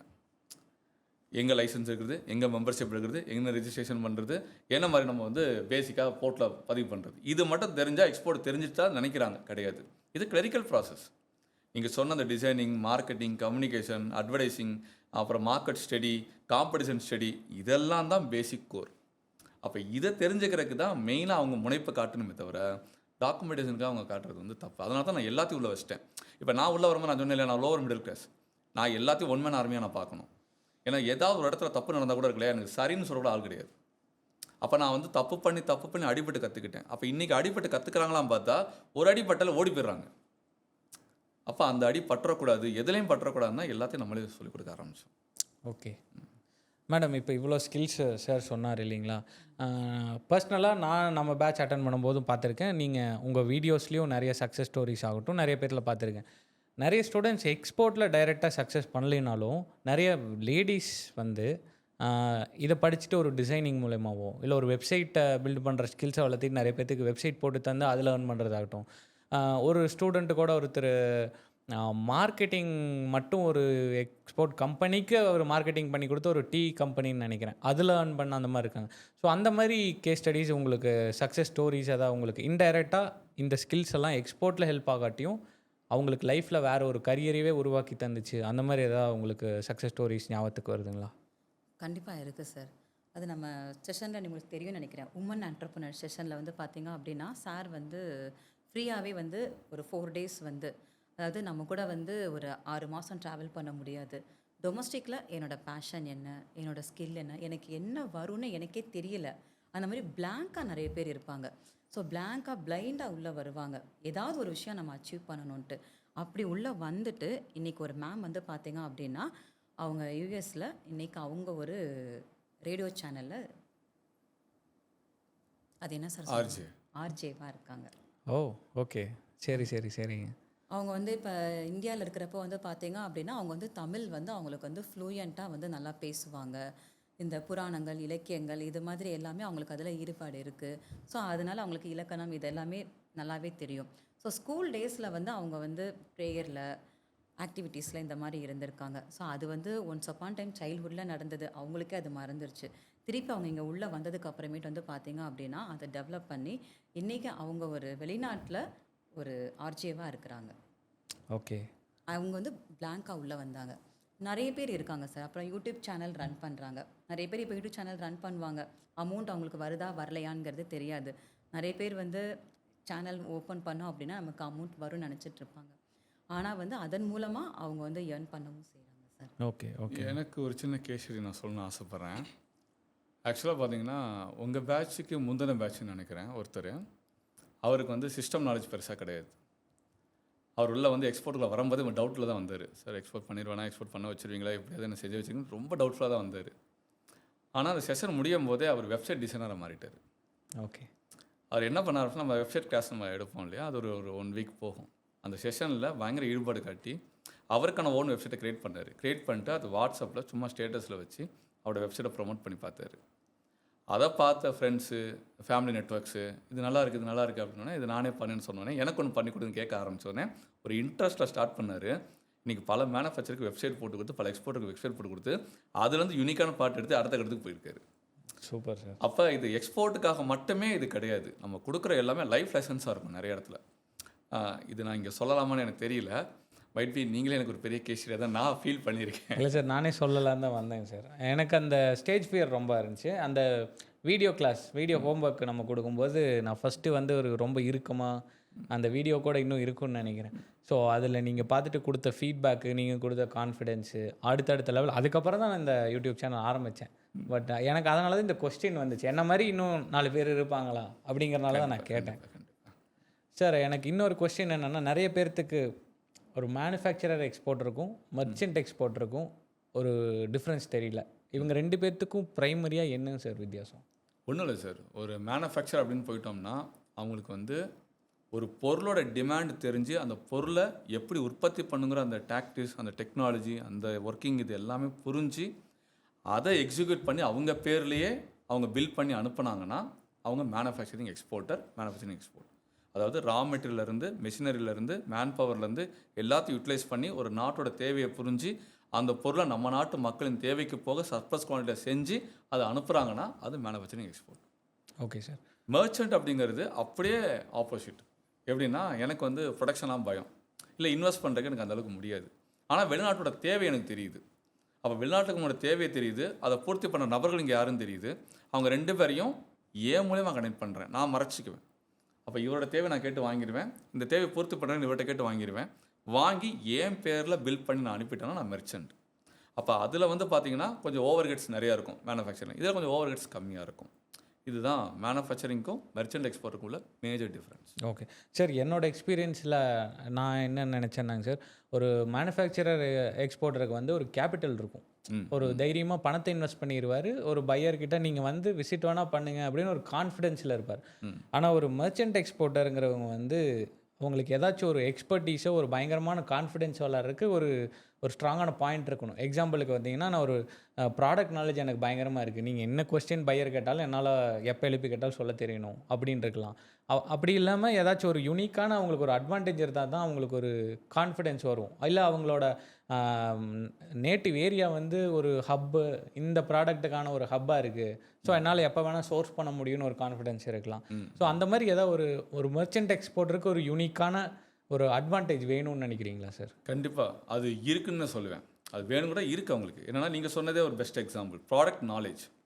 இப்போ ஒரு மேனுஃபேக்சருக்கு இல்லாத அளவுக்கு ஒரு ப்ராடக்ட் நாலேஜ் மெர்ச்சன்ட்டுக்கு இருக்குன்னா சில பேரால் நம்பவே முடியாது. ஏன்னா நான் அதை அனுபவப்பட்டு வந்திருக்கேன். இப்போ என்கிட்ட ஒரு பையர் கேட்குறாருன்னா அவர் யூஎஸ்க்கு என்ன கேட்டாலும் என்னால் பேச முடியும், ஒரு ஆஃப்ரிக்கன் மார்க்கெட்டுக்கு என்ன கேட்டாலும் நான் பேச முடியும், யூரோப்புக்கு என்ன கேட்டாலும் நான் பேச முடியும், மிடில் ஈஸ்ட்டுக்கு என்ன கேட்டாலும் நான் பேச முடியும். ஆனால் இதே ஒரு மேனுஃபேக்சர் போனீங்கன்னா அவர் ஒரு மார்க்கெட்டை ஃபேஸ் பண்ணி அந்த ஒரு மார்க்கெட்டில் ஃபிக்ஸ் ஆகி உட்காந்துருப்பார். இப்போ உதாரணத்துக்கு சொல்கிறேனே, இப்போ என்கிட்ட ஒரு சப்ளையர் இருக்கார், ஒரு மேனுஃபேக்சர். அவர் வந்து கானாங்கிற நாட்டுக்கு மட்டும் பண்ணுறாரு. இவருக்கு பக்கத்து நாடு நைஜீரியா இருக்குது, நைஜீரியாவுக்கு என்ன ஸ்பெக்கு போதும் கூட அவருக்கு தெரில. ஓகே. இப்போ நான் என்ன பண்ணுறேன், நான் ஒரு மெர்ச்சண்ட்டாக கானாவுக்கு பண்ணுற மேனுஃபேக்சருக்கு நான் போய் டச்சில் இருக்கேன், டைப் பண்ணுறேன். நைஜீரியா பண்ணுற மேனுஃபேக்சரும் டைப் பண்ணுறேன், யூரோப்லையும் டைப் பண்ணுறேன். இப்படி எல்லா நாட்டையும் பண்ணக்கூடிய ஒவ்வொரு மேனுஃபேக்சரும் தனியாக போய் நான் பார்த்து எல்லா நாட்டுக்கும் என்ன ஸ்பெக்கு போதும் தெரியுது, என்ன பேக்கிங் போகுது, என்ன கஸ்டமைசேஷன் போதும் தெரியுது, ஏன் ஈவன் பிராண்டு முதல்கிட்ட எனக்கு எல்லா நாட்டுக்கும் என்ன போகுதுன்னு எனக்கு தெரியுது. ஆனால் இது ஒரு மேனுஃபேக்சரால் அவங்களால எடுக்க முடியல. ஏன்னா அவங்க ஒரு இதில் ஒரு ஸ்ட்ரீம் லைனில் ஃபிக்ஸ் ஆயிடுவாங்க. இது வந்து மேனுஃபேக்சருக்கு ஒரு மைனஸாக இருக்கும், மெர்ச்சன்ட்டுக்கு மிகப்பெரிய ப்ளஸ்ஸாக இருக்கும். இதுதான் நான் மேஜராக ஃபீல் பண்ண ஒரு விஷயம். ஓகே. இதை தாண்டி பார்த்தீங்கன்னா வெரைட்டிஸ், ஒரு ப்ராடக்ட் இவ்வளோ வெரைட்டி இருக்குன்னு நம்மளுக்கு தெரிய மாட்டேங்குது. ஓகே. இப்போ நான் முதல்ல சொன்ன கூட குவாலிட்டி வைஸ் நம்ம பேசிடலாம், வேறு ஸ்பெக் வைஸ் வெரைட்டிஸ் நிறைய இருக்குது. ஒரு ப்ராடக்ட்டில் உதாரணத்துக்கு சொல்கிறேன், இப்போ நாங்கள் தீப்பெட்டி பண்ணுறோம். தீப்பெட்டியில் எல்லாருக்கும் என்ன தெரியும் அப்படின்னு பார்த்தீங்கன்னா, மரக்குச்சி தெரியும், மெழுகு குச்சி தெரியும், பேப்பர் குச்சி இருக்குன்னு ஒன்று தெரியாது. ஓகே. அந்த பேப்பர் குச்சி இருக்குங்கிறது எனக்கு தெரிய வந்ததே பார்த்தீங்கன்னா, நான் ஒரு இடத்துல ஒர்க் பண்ணியிருக்கேன், அங்கேயும் தெரியும். ப்ளஸ் அதுக்கு நான் வெளியே வந்ததுக்கப்புறம் நான் நிறைய ஆரண்டி பண்ணப்போ நான் பார்த்தேன். ஆனால் இதே இன்னமும் சொல்கிறேன், சில மேனுஃபேக்சருக்கு பேப்பர் குச்சி செய்கிறது தெரியல, மேனுஃபேக்சருக்கு தெரியல. இப்படி ஒரு வெரைட்டி இருக்கான்னு கேட்குறாரு. அப்போ இந்த மாதிரி நமக்கு ப்ராடக்ட் எக்ஸ்போசஸ் எக்கச்சக்கமாக கிடைக்குது ஒரு மெர்ச்சண்ட்டாக. அப்போ இது ஒரு பெரிய யூனிக்னஸாக நான் ஃபீல் பண்ணுறேன். ஓகே, கண்டிப்பாங்க சார். இப்போது ஒருத்தங்க வந்து ஸ்டார்ட் பண்ணுறாங்க மேம், எக்ஸ்போர்ட்டை பற்றி எந்த நாலேஜும் இல்லை, எந்த எக்ஸ்பீரியன்ஸும் இல்லை. அவங்க ஜீரோலேருந்து ஸ்டார்ட் பண்ணி ஒரு சக்ஸஸ்ஃபுல்லாக மொதல் ஷிப்மெண்ட் அனுப்புறதுக்கு எவ்வளோ டைம் ப்ராக்டிக்கலாக தேவைப்படும் அப்படின்னு நீங்கள் நினைக்கிறீங்க மேம்? உங்கள் கோர்ஸில் ஜாயின் பண்ணி அவங்க ஜீரோலேருந்து ஒரு ஃபஸ்ட்டு ஷிப்மெண்ட் அனுப்புகிற வரைக்கும். மினிமம் 8 மந்த்ஸ்லேருந்து 12 மந்த்ஸ் வரைக்கும் ஆகும் சார். அதுவுமே அவங்க எந்த அளவுக்கு டைம் இன்வெஸ்ட் பண்ணுறாங்க, என்ன ரிஸ்க் எடுக்கிறாங்க, என்ன எஃபர்ட் போடுறாங்க, அதன் பொறுத்து டியூரேஷன் மாறும். ஏன்னா இப்போ நீங்கள் சொல்கிற மாதிரி இப்போ ஜீரோ நாலேஜ்லேருந்து வருவாங்க. சிலர் வந்து என்ன நினைப்பாங்கன்னா பார்ட் டைமாக பண்ணலாம்னு நினச்சி வருவாங்க. சிலர் வந்து இதை ஃபுல் டைமாக பார்க்கணும் அப்படின்னு நினச்சிட்டு வருவாங்க. ஸோ அவங்களுக்குமே டிஃப்ரென்ஸ் ஆகும் சார். ஓகே, விமன் வந்து சக்ஸஸ்ஃபுல்லாக எக்ஸ்போர்ட் உங்கள் இதில் அட்டன் பண்ணி ஷிப்மெண்ட் அனுப்பியிருக்காங்களா மேம்? அந்த மாதிரி கேஸ் ஸ்டடீஸ் நம்மக்கிட்ட இருக்குங்களா? நிறைய அனுப்பிட்டுருக்காங்க சார். இப்போ உமன்ஸ் வந்து பார்த்தீங்கன்னா அவங்களுக்காகவே இங்கே எக்ஸ்போர்ட்லேருந்து நிறைய ப்ராடக்ட் இருக்குது. உங்களுக்கே தெரியும் நினைக்கிறேன், B2C ப்ராடக்ட்ஸ்லாம் இருக்குது. இப்போ எங்ககிட்ட படித்த ஒரு உமனே வந்து பார்த்தீங்க அப்படின்னா அவங்க வந்து பேசிக்காக அவங்களுக்கு என்ன ஒரு ஸ்கில் இருக்குது அப்படின்னா அவங்க நல்லா ஒரு ஃபேஷன் டிசைனிங் அவங்க ஒரு கஸ்டமைஸ் பண்ணி அவங்களால தச்சு தர முடியும். அது வந்து பார்த்திங்கன்னா இங்கே அவங்க பண்ணிகிட்டு இருந்தவங்க இன்றைக்கி வந்து அவங்க ஒரு இட்டாலி இந்த மாதிரி அதர் கண்ட்ரியில் இருக்கிற தமிழர்களுக்கு வந்து பார்த்திங்க அப்படின்னா ஒரு ஃபெஸ்டிவல் வருது, ஒரு ஃபேமிலி ஃபங்க்ஷன் வருது, அப்படி இருக்கிறப்ப ஒரு பல்காக கஸ்டமைஸ் பண்ணி அவங்க வந்து கொடுக்க தான் செய்கிறாங்க அவங்க. அதே மாதிரி B2C product art and craft பண்ணுறாங்க. பெயிண்டிங்ஸாக இருக்கட்டும் சரி, டெரக்கோட் ஐட்டம்ஸ், இந்த மாதிரி எல்லாமே நிறைய ஐட்டம்ஸ் வந்து லேடிஸ் பண்ணிட்டு தான் சார் இருக்காங்க. ஓகே, இதில் எனக்கு ஒரு சின்ன ஒரு கேஸ் ஸ்டடி இருக்குது. நம்மளால் சக்ஸஸ்ஃபுல்லில் பேசியிருப்பாங்க அந்த லேடி. அவங்க பேர் சரோஜினி. அவங்க சீஸ் ஃப்ரம் மதுரை தான். அவங்க படித்தது வந்து பார்த்திங்கன்னா 2017 படித்தாங்க. ஓகே. ஆனால் 2017க்கு அப்புறமேட்டு பார்த்தீங்கன்னா ஒரு 1 இயர் தான் அவங்க ட்ரை பண்ணி பார்த்தாங்க எக்ஸ்போர்ட்டை. அதுக்கப்புறமேட்டு டியூ டு சம் அவங்க டொமஸ்டிக் பிஸ்னஸ் பண்ணுறாங்க. அதில் இருக்கக்கூடிய ஹெட்ஏக்ஸ்னால அவங்க எக்ஸ்போர்ட்டுக்கு வர முடியல. ஆனால் அந்த எக்ஸ்போர்ட் வெறி அவங்கள விடலை. அப்பப்போ ஃபோன் பண்ணுவாங்க, டவுட்டு கேட்பாங்க, ஏதாவது பேசுவாங்க, அப்போ அவங்க விட்டுருவாங்க. அப்படியே அங்கே மற்ற ஊருக்கு பிஸி ஆகிட்டு 2024 நினைக்கிறேன் திடீர்னு கூப்பிட்டாங்க. சார் ஒரு பயங்கரமான ஒரு பையர் எனக்கு கிடச்சிட்டாங்க. அவங்க எப்படின்னா பிளைண்டாக நம்பிட்டான் அந்த கிளைண்ட்டு. சார் அவங்க நான் வந்து எப்படின்னா நம்ம கிளாஸில் வந்து எஜுகேட் பண்ணணும் அதிகமாக பையர்ஸ்க்கு. அப்போ எஜுகேட் பண்ணால் ட்ரஸ்ட்டை பில்ட் பண்ணலாம்னு சொல்லுவேன். கண்டிப்பாக. மக்கள் என்ன பண்ணுறாங்கன்னா பணம் சம்பாதிக்க தான் வராங்க வியாபாரத்தில். நாம தான் என்ன சொல்கிறோம், நம்பிக்கை சம்பாதிக்க ஓடுங்கன்னு சொல்கிறோம். நம்பிக்கை சம்பாதிச்சா பணத்தை ஈஸியாக சம்பாதிக்கலான்னு இந்த இதை கரெக்டாக அந்த ஃபார்மில் அப்ளை பண்ணாங்க. அந்த கிளைண்ட் கேட்குற எல்லா கொஸ்டினுக்கும் பதில் சொல்லிவிட்டு அவேர்னஸ் கொடுத்தாங்க. இப்போ நம்ம அவேர்னஸ் ஜென்ரலாக கொடுக்குறோம் இல்லையா, அவங்க பிஸ்னஸ் அவேர்னஸ் கொடுக்குறாங்க. எப்படி ஏமாற்றுவாங்க, எங்கே வந்து சறுக்கி விழுவீங்க, எங்கே வந்து காசை கூட வைப்பாங்க, இதெல்லாம் சொல்ல சொல்ல சொல்ல அவருக்கு இம்ப்ரெஸ் ஆயிடுச்சு. அவர் என்ன சொல்கிறார், லைஃப் டைம் ஆர்டர் தரேன், எனக்கு எல்லாமே ஓகே, பேசிக் இந்த டாக்குமெண்டேஷன்லாம் பண்ணி கொடுத்துருங்க, எனக்கு இதெல்லாம் பண்ணுங்கன்னு சொல்லிட்டு அந்த சர்டிஃபிகேஷன்ஸ் டவுட் வந்துச்சு. அப்போ தான் எனக்கு கால் பண்ணாங்க. ஆனால் கிட்டத்தட்ட 2017 2024 பார்த்துக்கங்க, கிட்டத்தட்ட ஒரு 7 வருஷம் அவங்கள தூங்க விடலை எக்ஸ்போர்ட். ஏதோ ஒன்று பண்ணிக்கிட்டே இருந்து இன்றைக்கி லைஃப் டைம் ஆர்டர் எடுத்து உட்காந்துட்டாங்க. ஆனால் அதுக்காக அவ்வளோ மெனக்கிட்டு இருக்காங்க. ஒரு லேடி இவ்வளோ தூரத்துக்கு மெனக்கிடுவாங்களான்னு ஆச்சரியப்பட்ட விஷயம்னா சரோஜினி மேடம்க்கு நான் ஒரு ஹேட்ஸ் ஆஃப் சொல்லணும் இந்த ஷோ மூலிமா. சூப்பர் சார், செம்மையாக பண்ணுறாங்க. நல்லா நிறைய பேர் சீக்கிரம் வந்துட்டு 1 மாதத்தில் சோர்ந்து போய் மனசு விட்டு போயிடுறாங்க. 6 வருஷம் 7 வருஷங்கிறது பெரிய விஷயம். அந்த அளவுக்கு அவங்க அவங்க அந்த பேஷன் மனசுக்குள்ளே இருந்திருந்தால் தான் பண்ணியிருப்பாங்க சார். ஆனால் மேடம் சொன்ன மாதிரி சில ப்ராடக்ட்ஸ் வந்து உமனுக்கு வந்து ஒரு அட்வான்டேஜாக இருக்கும். சாரீஸ் பார்த்தீங்கன்னா நம்ம ஜென்ஸ் வந்து யாராச்சுக்கு இன்ட்ரெஸ்ட் இருக்கலாம், பட் அவங்க ஈஸியாக என்டர் ஆகிட முடியும். அவங்களுக்கு ஈஸியாக அந்த டிசைன் சூஸ் பண்ணி அவங்க ஒரு கஸ்டமர்கிட்ட ட்ரஸ்ட்டை பில்டு பண்ணிட முடியும் சார். இன்னொரு விஷயம் சொன்னாங்க, B2C product, bulk product, B2B நிறையா இருக்குது. ஸோ அந்த மாதிரி நிறைய பேர் வந்து கன்ஃபியூஸ் பண்ணிக்கிறாங்க. ஒரு கொரியர் அனுப்பிச்சிட்டு நம்ம எக்ஸ்போர்ட் பண்ணுறோம் அப்படின்னு சொல்கிறாங்க. இல்லை சில பேர் ஷிப்மெண்ட் ஒரு ஃபுல் ஷிப்மெண்ட் அனுப்பிச்சா தான் எக்ஸ்போர்ட்டர்னு சொல்கிறாங்க.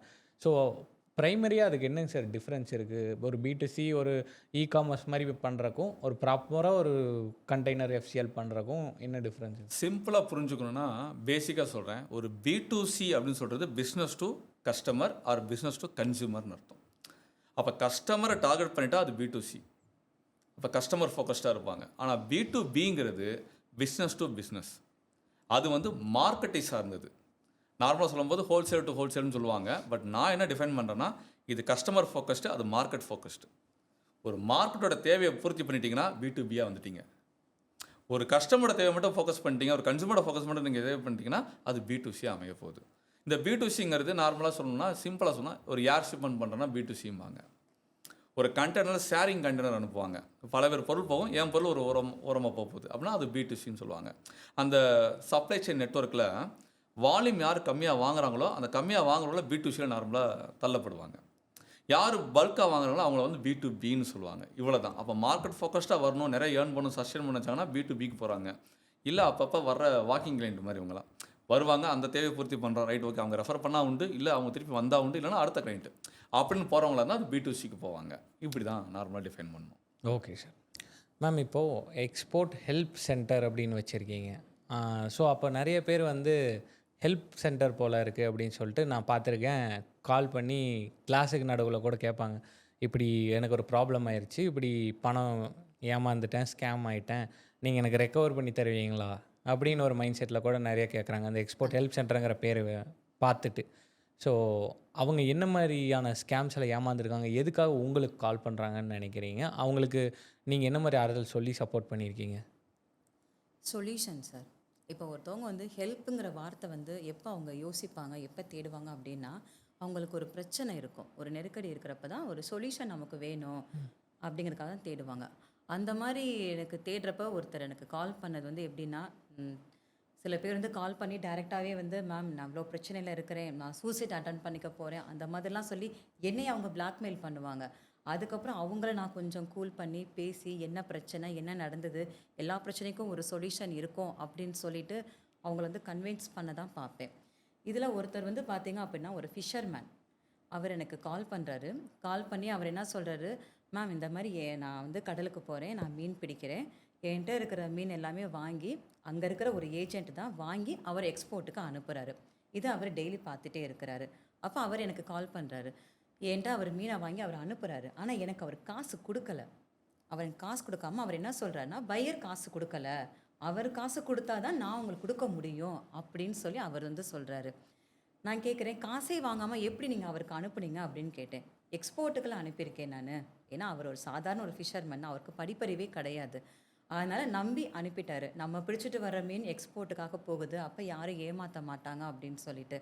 அப்போ அவர்கிட்ட வந்து நான் எஜுகேட் பண்ணுறேன், இந்த மாதிரிலாம் ப்ராசஸ் இருக்கும், நீங்கள் இப்படிலாம் கேட்கணும், இப்படிலாம் பேசணும் அப்படின்னு சொல்லி கைட் பண்ணுறேன். அவருமே நம்ம கிளாஸில் வந்து ஒரே ஒரு நாள் தான் அவரால் உட்கார முடிஞ்சது. 3 நாள் ஃப்ரீ கிளாஸில். 2வது நாள் அவர் கால் பண்ணி, நாளைக்கு கடலுக்கு நான் மீன் பிடிக்க போகிறேன், என்னால் வந்து உங்கள் கிளாஸ் அட்டன் பண்ண முடியாது, என்னால் எக்ஸ்போர்ட்டும் பண்ண முடியாது, எனக்கு எக்ஸ்போர்ட் வந்து செட்டே ஆகாது அப்படின்னு சொல்லிட்டார். ஆனால் அவரை ஏமாத்துனது யாருன்னு பார்த்தீங்கன்னா, ஒரு வெளிநாட்டு பையரே கிடையாதுங்க. உள்ளூரில் இருக்கிற ஒரு ஏஜென்ட் தாங்க ஏமாத்துறாங்க. உள்ளூரில் இருக்கிற ஒரு ட்ரெயினர்ஸ் தான் அவர் வந்து ஏமாத்துறாங்க. உங்களால் எக்ஸ்போர்ட் பண்ண முடியும். ஃபிஷர்மேன் மட்டுமே கிடையாது, நிறைய விவசாயிகளும் இதுக்குள்ளே வந்து நிறைய ஏமாந்து போகிறாங்க. பெண்கள் நிறைய பேர் வர்றாங்க. இன்றைக்கி போனீங்க அப்படின்னா, இன்றைக்கி நான் முருங்கா பவுடருக்கு போய் நான் ட்ரைனிங் எடுத்துகிட்டு வந்தேன், மஷ்ரூம் ஃபார்முக்கு நான் போய் ட்ரைனிங் எடுத்துகிட்டு வந்தேன், எதுக்கு அப்படின்னு கேட்டால் எல்லாருமே எக்ஸ்போர்ட் பண்ணுறதுக்காக அப்படின்னு பிளைண்டாக வந்து சொல்கிறாங்க. இவங்களெல்லாம் ஏமாத்துறது ஒரு வெளிநாட்டு நபர்களே கிடையாதுங்க, உள்ளூர்காரவங்க தான். நம்ம நாட்டில் இருக்கிறவங்க தான் ஒவ்வொருத்தருமே ஏஜென்ட்டில் இருந்து ஒரு எல்லா டிபார்ட்மெண்ட்ஸுமே இன்றைக்கி ஒரு காமன் மேனை ஒரு பிஸ்னஸ்குள்ளே வர்றவங்கள டார்கெட் பண்ணி ஏமாத்துறாங்க. இவங்களால் இதை பண்ண முடியாதுன்னு தெரியும். ஏன் இன்றைக்கி லைசன்ஸ் எடுத்து கொடுக்குற கவர்மெண்ட் வந்து பார்த்தீங்க அப்படின்னா, இன்றைக்கி நம்ம டிரைவிங் லைசன்ஸ் எடுக்கிறோம், 8 போட்டு கொடுத்தா தான் அவங்க வந்து டிரைவிங் லைசன்ஸ் கொடுப்பாங்க. ஆனால் நீ எக்ஸ்போர்ட் இன்டர்நேஷ்னல் பிஸ்னஸ்க்கு லைசன்ஸ் கொடுக்குறீங்க, என்ன எலிஜிபிலிட்டியில் நீங்கள் கொடுக்குறீங்க? காசு கொடுத்தா போதும், டாக்குமெண்ட்ஸ் ப்ரூஃப் கொடுத்தா போதுமா? இதெல்லாம் கிடையவே கிடையாது. இன்றைக்கி ஆடிட்டர்ஸ் நிறைய பேர் கால் பண்ணுவாங்க. ஜிஎஸ்டி எடுத்துகிட்டு இன்றைக்கி நில் ரிட்டர்ன் ஃபைல் பண்ணுறவங்க ரேஷியோ தான் அதிகம். காசுக்காக இன்றைக்கி லைசன்ஸை மட்டுமே எடுத்து கொடுத்துட்றாங்க. வெறும் லைசன்ஸ் ஹோல்டர் மட்டுமே இருக்கிறாங்க. அதுக்கு ரீசன் யார்? இந்த மாதிரி ஸ்கேம்ஸ்ன்னு சொல்கிறீங்க. இந்த மாதிரி ஸ்கேமர்ஸ் தான். அது அவங்க எல்லாருமே யார்? நம்ம கவர்மெண்ட் தான். எல்லாருமே தான். ட்ரெயினர்ஸாக இருக்கட்டும் சரி, ஒவ்வொரு ஆஃபீஸர்ஸாக இருக்கட்டும் சரி, மக்கள் நம்மளே தான். ஏன்னா மற்றவங்க சொல்கிற எல்லாத்தையுமே வந்து கண்மூடித்தனமாக நம்ம நம்பிட்டு உள்ளே வர்றோம்.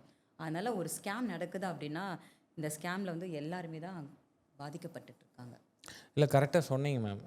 ஃபேக் ப்ராமிசஸ் நிறைய பேர் கொடுத்துட்றாங்க. உங்களுக்கு நாங்கள் பையர் நாங்களே பிடிச்சி கொடுத்துட்றோம், ப்ராடக்ட்டு நாங்களே சூஸ் பண்ணி கொடுத்துட்றோம், நீங்கள் வந்து ஜிஎஸ்டி உங்கள் கம்பெனி ரெஜிஸ்டர் பண்ணிட்டு ஜிஎஸ்டி எடுத்துகிட்டு எக்ஸ்போர்ட்டுக்குள்ளே வந்தால் மட்டும் போதும் அப்படின்ட்டு நிறைய பேர் அதை பற்றி நம்பி உள்ளே போயிடுறாங்க. பட் ப்ராக்டிக்கலி உங்கள் கையில் ஒரு ப்ராடக்டையும் கொடுத்து உங்களுக்கு பையர் டேட்டா பேசி தூக்கி கொடுத்துட்டாலும் எக்ஸ்போர்ட் பண்ணிட முடியுமா?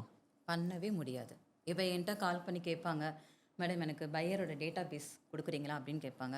நான் அவர்கிட்ட கேட்குற ஒரே கேள்வி தான், நான் டேட்டா பேஸ் கொடுக்குறேன், உங்களால் பிஸ்னஸ் பண்ண முடியுமா அப்படின்னு நான் கேட்பேன். பையர் கேட்குற கொஷின்ஸுக்கெல்லாம் உங்களுக்கு பதில் சொல்ல தெரியுமான்னு கேட்பேன். ப்ராடக்ட்டை பற்றி 4 கேள்வி கேட்டால் பதில் தெரியாது. ப்ராடக்ட் எங்கன்னு கேட்பேன். ப்ராடக்ட் வந்து மைண்டில் இருக்குது, மனசில் இருக்குது, யோசிச்சுட்ருக்கிறேன் அப்படின்னு சொல்லி, இந்த ப்ராடக்ட் சம்மந்தமாக 4 மேனுஃபேக்சரை போய் பார்த்தீங்களா, குவாலிட்டி செக் பண்ணிங்களா, பேக்கிங் இதுக்கு எப்படி அனுப்பணும்னு தெரியுமா, இதுக்கு என்ன டாக்குமெண்ட்ஸ் ரெடி பண்ணணும்னு தெரியுமா, இதுக்கு என்ன சப்சிடி இருக்குது, கவர்மெண்ட்டோட ரிஜிஸ்ட்ரேஷன் அவங்க என்ன கேட்பாங்கன்னு ஏதாவது தெரியுமான்னு கேட்டால் ஒன்றுமே தெரியாது. அப்போ நான் பையரோட டேட்டா பேஸை கொடுத்தாலுமே நீங்கள் என்ன பண்ணுவீங்க, அதை தான் நான் கேட்பீங்க. ஓகே. இப்போ எனக்கு என்ன ஒரு கேள்வினா, பயோ டேட்டாபேஸ் தராங்கன்னு சொல்கிறாங்க, கொடுக்குற பயோ டேட்டாபேஸ் வேலிடாக இல்லைன்னா அவங்களுக்கு தெரியுமா? அது அவங்களால புரிஞ்சுக்க முடியுமா? இப்போ சாதாரண ஒரு மெயில் வருது, மெயில் வந்தாலே அது ஆண்டிபிட்டில் இருந்துச்சா அமெரிக்காவில் இருந்துச்சான்னு தெரிய மாட்டேங்குது. கண்டிப்பாக. ஏன்னா நம்மளை செக் பண்ணுறதுக்கு இன்றைக்கி வேவு பார்க்குறதுக்கு நம்ம மேனுஃபேக்சர் கூட இன்றைக்கி மெயில் போடுறாங்க, நம்மளை கிராஸ் செக் பண்ண நம்ம காம்படிட்டர் மெயில் போடுறாங்க. அப்படி இருக்கும் பட்சத்தில் ஒரு ட்ரைனர் ஒரு டேட்டாபேஸை வாங்கி தரேன்னு சொல்லும்போது அந்த டேட்டாபேஸ் வேலிடானதா, உண்மையில அவங்க பையஸ் ஆனது எப்படி தெரியும்? கரெக்ட். அந்த ஐடென்டிஃபிகேஷனு தெரியாது. ஆனால் பயோ டேட்டாபேஸ் கையில் வச்சுருக்காங்க. முக்கால்வாசி பேர் எனக்கு வந்த ரிப்போர்ட் என்னென்னா, டேட்டாபேஸ் இருக்க எல்லோரும் நான் கான்டாக்ட் பண்ணிட்டேன், எல்லாமே வீடு ரிஜெக்ட் ஆகுது, டெம்பரவரி சர்வீஸ் இல்லைன்னு வருது. அப்போ இங்கே என்ன பண்ணுறாங்கன்னா, ஃபேக்கான ஒரு டேட்டாபேஸை க்ரியேட் பண்ணி கொடுக்குறாங்கங்கிறதே தெரிய மாட்டேங்குது மக்களுக்கு, வாங்குறவங்களுக்கு. இது ஒரு மிகப்பெரிய பிரச்சனையாக இருக்குது. எனக்கு அடுத்த ஒரு பிரச்சனை என்னென்னா, டேட்டாபேஸை நான் தரேன்னு வைங்களேன், யாருக்கு நான் தருவேன்? இப்போ நீங்களே என்கிட்ட டேட்டாபேஸ் கேட்குறீங்க, நீங்கள் யார், உங்கள் பேக்ரவுண்ட் என்ன, நீங்கள் எப்படி ஒருத்தர் ஏமாற்றுவீங்களா இல்லை கரெக்டாக பண்ணிடுவீங்களா, எதுவுமே தெரியாமல் நான் ஒரு டேட்டாபேஸ் எப்படி உங்களுக்கு கொடுக்க முடியும்? Correct sir. பட் தராங்களே. அதான். அப்போ என்ன ஆகும், ஒருவேளை நீங்கள் ஏமாத்துக்காரராக இருந்து, ஒரு எக்ஸாம்பிளுக்கு ஏமாத்துக்காரராக இருந்து நீங்கள் அந்த பையரை ஏமாற்றிட்டீங்கன்னா அது உங்களுக்கு மட்டும் கெட்ட பேராக இருக்குமா? நம்ம நாட்டுக்கு அது கெட்ட பேர் இல்லை. அப்போ நான் ஒரு டேட்டாபேஸ் ஒருத்தர் தரேன்னா அவங்க தகுதி என்ன, அவங்க எக்ஸ்பீரியன்ஸ் என்ன, அவங்க திறன் என்ன, அவங்களுக்கு அதில் என்ன கேப்பபிளான ஆளாக இருக்காங்க, இதை பார்த்து தான் நம்ம கொடுக்கணும் அதை. அப்போ நம்ம நாட்டுக்கு ஒருத்தன் பொருளை வாங்க வரான், அந்த டேட்டாபேஸ் கஸ்டமர்ஸில் பதிவாகுது, அதை எடுத்து ஒருத்தவங்க கொடுக்குறோம்னா ஒரு குவாலிஃபைடு பர்சன் கொடுத்தா கூட அது மெச்சூர் ஆகி ஆர்டராக கன்வெர்ட் ஆகும். குவாலிஃபைடு இல்லாத பர்சன்ட்டு கொடுத்தா, இப்போ மேடம் சொன்னாங்க ப்ராடக்ட்டை பற்றி கேட்டால் மனசில் இருக்குது, மைண்டில் இருக்குது, இன்னும் அது வாழ்க்கையில் இல்லை, கையில் இல்லை. இப்படி வச்சுக்கிட்டு ஒருத்தர் பயோ டேட்டாபேஸில் என்ன பேசுவார்? Correct sir. எனக்கு ரொம்ப கோவம் என்ன வருதுன்னா, இன்னொருத்தர் பையரை திருடுறதுக்கு யார் அனுமதி கொடுக்குற? நான் கஷ்டப்பட்டு நைட்டு மகளும் உட்காந்து போராடி உழைச்சி சாம்பிள் அனுப்பி அவனுக்கு நெகோசியேஷன் பண்ணி அவ்வளோ ஒர்க் பண்ணி ஒரு கிளைண்ட்டை நான் பிடிக்கிறேன் கஷ்டப்பட்டு. என் கிளைண்ட் டேட்டா பேஸை இன்னொருத்தவங்க எப்படி எடுத்து பேசலாம்? அதில் என்ன ப்ரைவசி இருக்குது? ஒரு கிளைண்ட் என்ன ஃபீல் பண்ணுவான்? என் கிளைண்ட் ஃபீல் பண்ணியிருக்கான், சொல்லுவான், இந்தியாவிலேருந்து அவ்வளோ மெயில்ஸ் வருது, அவ்வளோ சர்வர்ஸ் வருது, இந்தியன் சர்வர்ஸ்லேருந்து, ஏன் ஆர்டருக்காக இவ்வளோ பெக் பண்ணுறீங்கன்னு கேட்குறான். அப்போ ஒரு வெளிநாட்டுக்காரங்க நம்ம மேலே எப்படி ஒரு பிம்பம் வச்சுருக்காங்கன்றதை நம்ம யோசிக்கணும். அந்த டேட்டா பேஸுக்கு பின்னாடி பயோ டேட்டா கொடுத்துருவீங்களான்னு கேட்குறாங்க, ப்ராடக்ட்டை பற்றி நீங்கள் கரெக்டாக கொடுத்துருவீங்களான்னு கேட்டால் பதில் இல்லை, பையர் தானு கண்டுபிடிப்பீங்க கேட்டால் பதில் இல்லை. அப்புறம் அந்த டேட்டா பேஸ் வாங்கி என்ன பண்ணுறது? இப்போ எனக்கு அடுத்த கேள்வி, இவர் ஒருத்தர் தான் டேட்டா பேஸ் வாங்குறாரா? இல்லை சார். அந்த ட்ரைனிங்கில் ஒரு 100 பேர் படித்தா ஒரு 50 பேர் வாங்க மாட்டாங்க? கண்டிப்பாக. அந்த 50 பேருக்கு அதே டேட்டா பேஸ் தானே போகும். அப்போ 50 பேர் தொந்தரவு பண்ண என்ன ஆகும்? பையரை ஆட்டோமேட்டிக்காக அது ஒரு ஸ்பேம் மாதிரி ஆயிரும். அப்போ என்ன நோக்கத்துக்காக இதை பண்ணுறாங்க, என்ன அடிப்படையில் இதை ஓடுறாங்கன்னு ஒன்றே புரிய மாட்டேது. இது யார் பண்ணுறாங்கன்னா படித்த பசங்க தப்பாக பண்ணுறாங்க.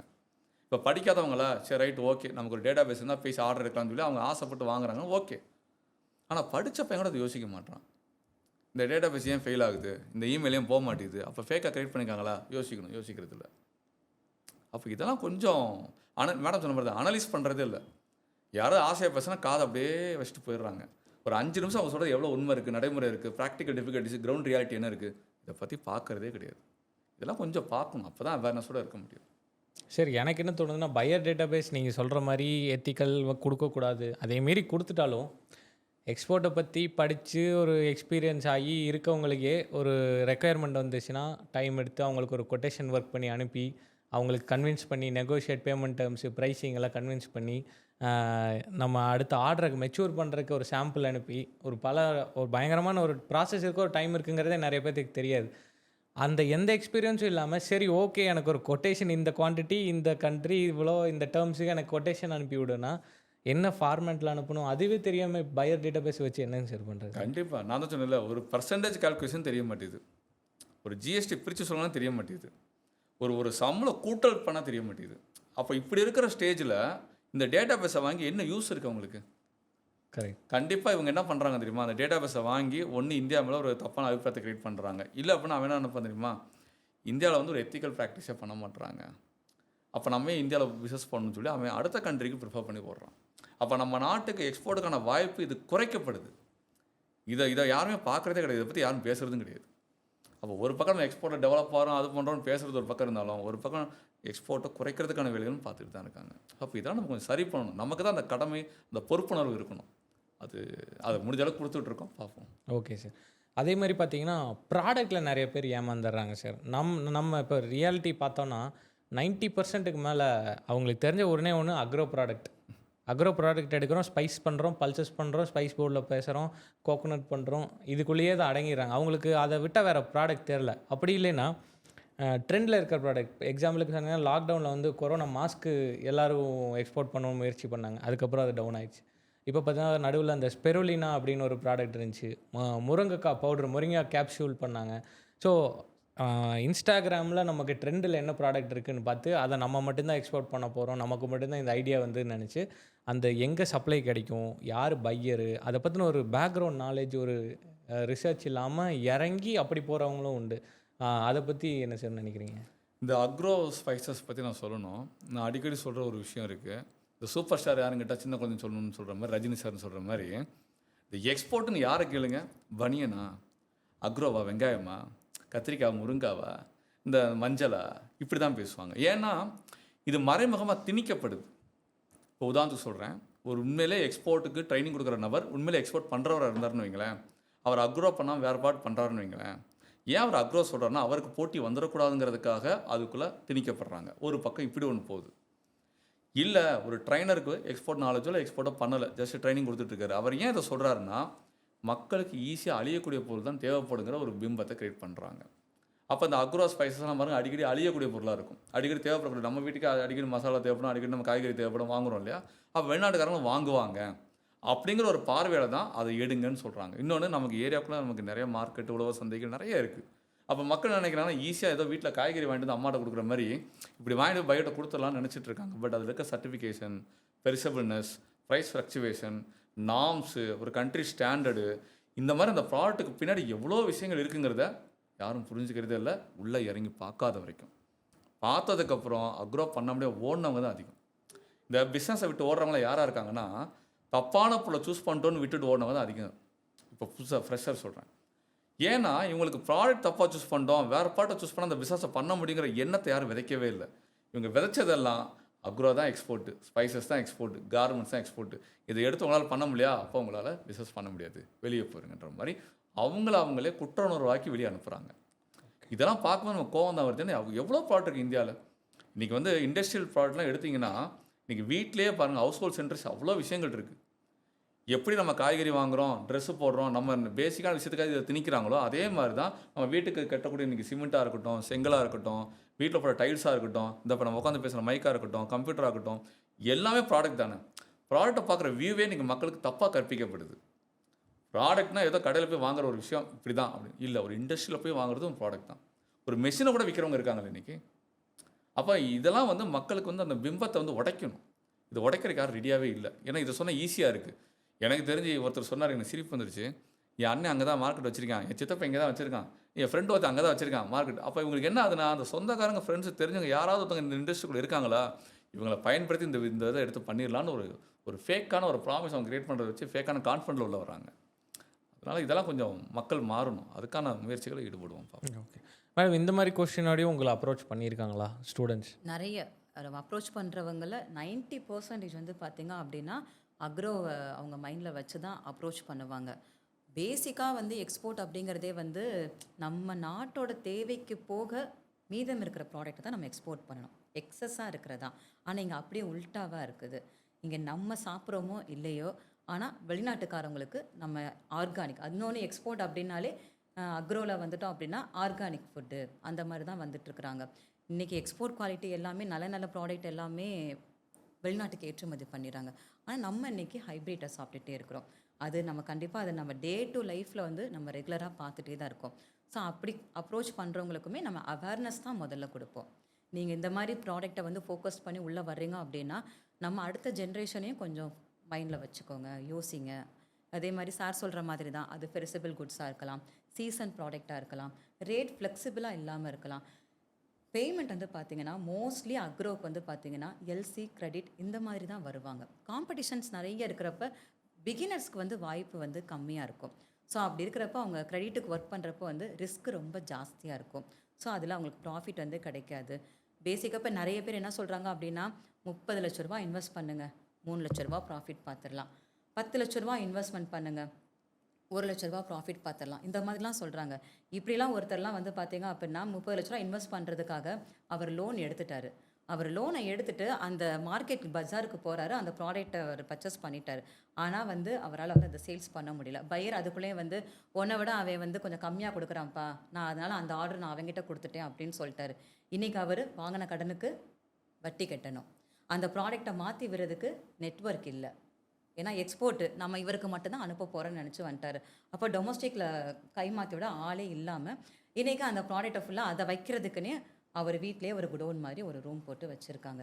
இந்த மாதிரி அக்ரோ ப்ராடக்டை எடுத்துகிட்டு ஃபேமிலியோட ஸ்ட்ரகிள் ஆகிறவங்களையும் நிறைய பேரை பார்க்க தான் செய்யும். இந்த விஷயத்த நான் இன்னொன்று ஆட் பண்ண நினைக்கிறேன். மேடம் சொல்லும்போது தான் எனக்கு புரிய வருது. இந்த நிறைய வீடியோஸில் பார்த்தீங்கன்னா இப்போ சமீப காலமாக ஒரு பிஸ்னஸை கட்டமைக்கிறதுக்கு ஒரு இன்வெஸ்ட்மெண்ட் சொல்லி அது இவ்வளோ ப்ராஃபிட் பார்க்கலாம்னு சொல்கிறது வந்து ஒரு ஒரு ட்ரெண்டிங் ஆகிட்டாங்க. ஆமாம் சார். இந்த இதை வச்சா இவ்வளோ ஏர்ன் பண்ணலாம், இதை வச்சா இவ்வளோ ஏர்ன் பண்ணலாம், இதை வச்சா சொல்கிறவங்க அதெல்லாம் வச்சுருக்காங்களான்னு பார்த்தோம்னா கொஸ்டின் மார்க். கரெக்ட். இப்போ நிறைய பேர் வீடியோவில் போய் பாருங்களேன், எல்லாரும் பேசுறது கவனிக்கிறாங்க. கமெண்ட்ஸ் போய் பார்த்தீங்கன்னா தெரியும் உண்மையில அந்த பிஸ்னஸை பண்ணுறவங்க என்ன கமெண்ட் போடுறாங்கன்னு. Correct sir, correct sir. நிறைய வீடியோவில் பார்த்தீங்கன்னா கமெண்ட்டை பிளாக் பண்ணிடுறாங்க. ஏன்? அந்த ஃபேக்ட் தெரிஞ்சுக்க கூடாது, நம்ம தப்பாக சொல்கிறோன்னு மக்களுக்கு இருக்கக்கூடாதுங்கிறத அதை மறைச்சு வைக்கிறாங்க. இந்த மாதிரி விஷயங்களை மக்கள் கொஞ்சம் தெளிவாக பார்க்க ஆரம்பிச்சோம், கவனிக்க ஆரம்பிச்சோம், உன்னிப்பாக நோக்க ஆரம்பிச்சோம்னா கண்டிப்பாக அதெல்லாம் தப்பிச்சிடலாம். இதெல்லாம் வந்து 100% ஃபேக்கான விஷயம். இப்போ உதாரணத்துக்கு நான் போய் தங்கத்தை தோண்டி வெட்டி கஷ்டப்பட்டு போராடி இருட்டில் போராடி எடுத்துகிட்டு வரேன். நான் போய் ஒருத்தர் தங்கம் எடுக்கிறது எப்படின்னு சொன்னால் அது ஒரு ஃபார்முலா. இந்த பக்கம் ஒருத்தர் போனார் தங்கம் எடுத்துகிட்டு வர்றாரு, அப்போ நீங்கள் இந்த பக்கம் தங்கம் எடுத்துகிட்டு வரலான்னு சொன்னால் எப்படி இருக்கும்? Correct sir. அப்போ இவங்க இந்த பேசுகிற வீடியோலாம் எப்படின்னா இந்த பக்கம் மட்டும் தங்கம் எடுத்துகிட்டு வரலான்னு சொல்கிற மாதிரி. ஆனால் நம்ம என்ன சொல்கிறோன்னா உள்ளே போனால் எவ்வளோ மெனக்கடணும், எவ்வளோ இருட்டு இருக்குது, எவ்வளோ பிரச்சனை இருக்குது, எவ்வளோ போராடணும், எவ்வளோ ஆக்சிஜன் கம்மியாக இருக்குது, எவ்வளோ தூரம் மெனக்கட்டு அதை எடுத்துகிட்டு வரதுக்கு போராடணும் அப்படிங்கிறத அதை சொல்லும் போது தான் அதை புரிஞ்சுக்க முடியும். அப்போ இந்த டிஃப்ரென்ஸ் மக்கள் புரிஞ்சுக்கிட்டால் தான் ரியாலிட்டிக்குள்ளே வருவாங்க. அவங்க ரியாலிட்டிக்குள்ளே வரதில்லை. இப்போ மக்களுக்கு என்ன மேடம் சொன்னாங்க, அப்போ சொன்னாங்க இல்லையா, அவங்க என்ன கேட்கணும்னு ஆசைப்படுறாங்களோ அதை யார் சொல்கிறாங்களோ அதை மட்டும் தான் காதை வச்சு கேட்குறாங்க. ஓகே. அவங்களுக்கு என்ன தேவை? பணம் சம்பாதிக்கிறது ஈஸின்னு யார் சொல்கிறா? சீக்கிரம் யார் சம்பாதிக்க சொல்கிறா? ஓகே. இவங்க பேசுகிறதே தான் ஃபாலோ பண்ணுறாங்க தவிர அதில் கொஞ்சோண்டு கசப்பாக சொல்லிட்டோம்னா அது தப்பு, இவங்க தான் கரெக்டுன்னு அப்படி போகிற ஒரு ஃபார்மாக்குள்ளே போயிட்டாங்க. என்கிட்ட ஒரு டாக்டர் ஒருத்தர் சொன்னாங்க சார், பீடியாட்ரிஷியன், குழந்தை டாக்டர். அவங்க சொன்னாங்க சித்தா ஆக்சுவலாக அவர் சித்தா மெயினாக கான்சென்ட்ரேட் பண்ணுறாரு. அவர் சொன்னார், இப்போ வந்து குழந்தைகளுக்கு போய் ஹாஸ்பிட்டல் போனோன்னா மருந்து கொடுத்தா ஃபீவரோ சளியோ ஒரே நாளில் சரியான மாதிரி நல்லா ஹெவி டோஸாக கொடுத்தா பேரண்ட்ஸ் ரொம்ப சந்தோஷப்படுறாங்க.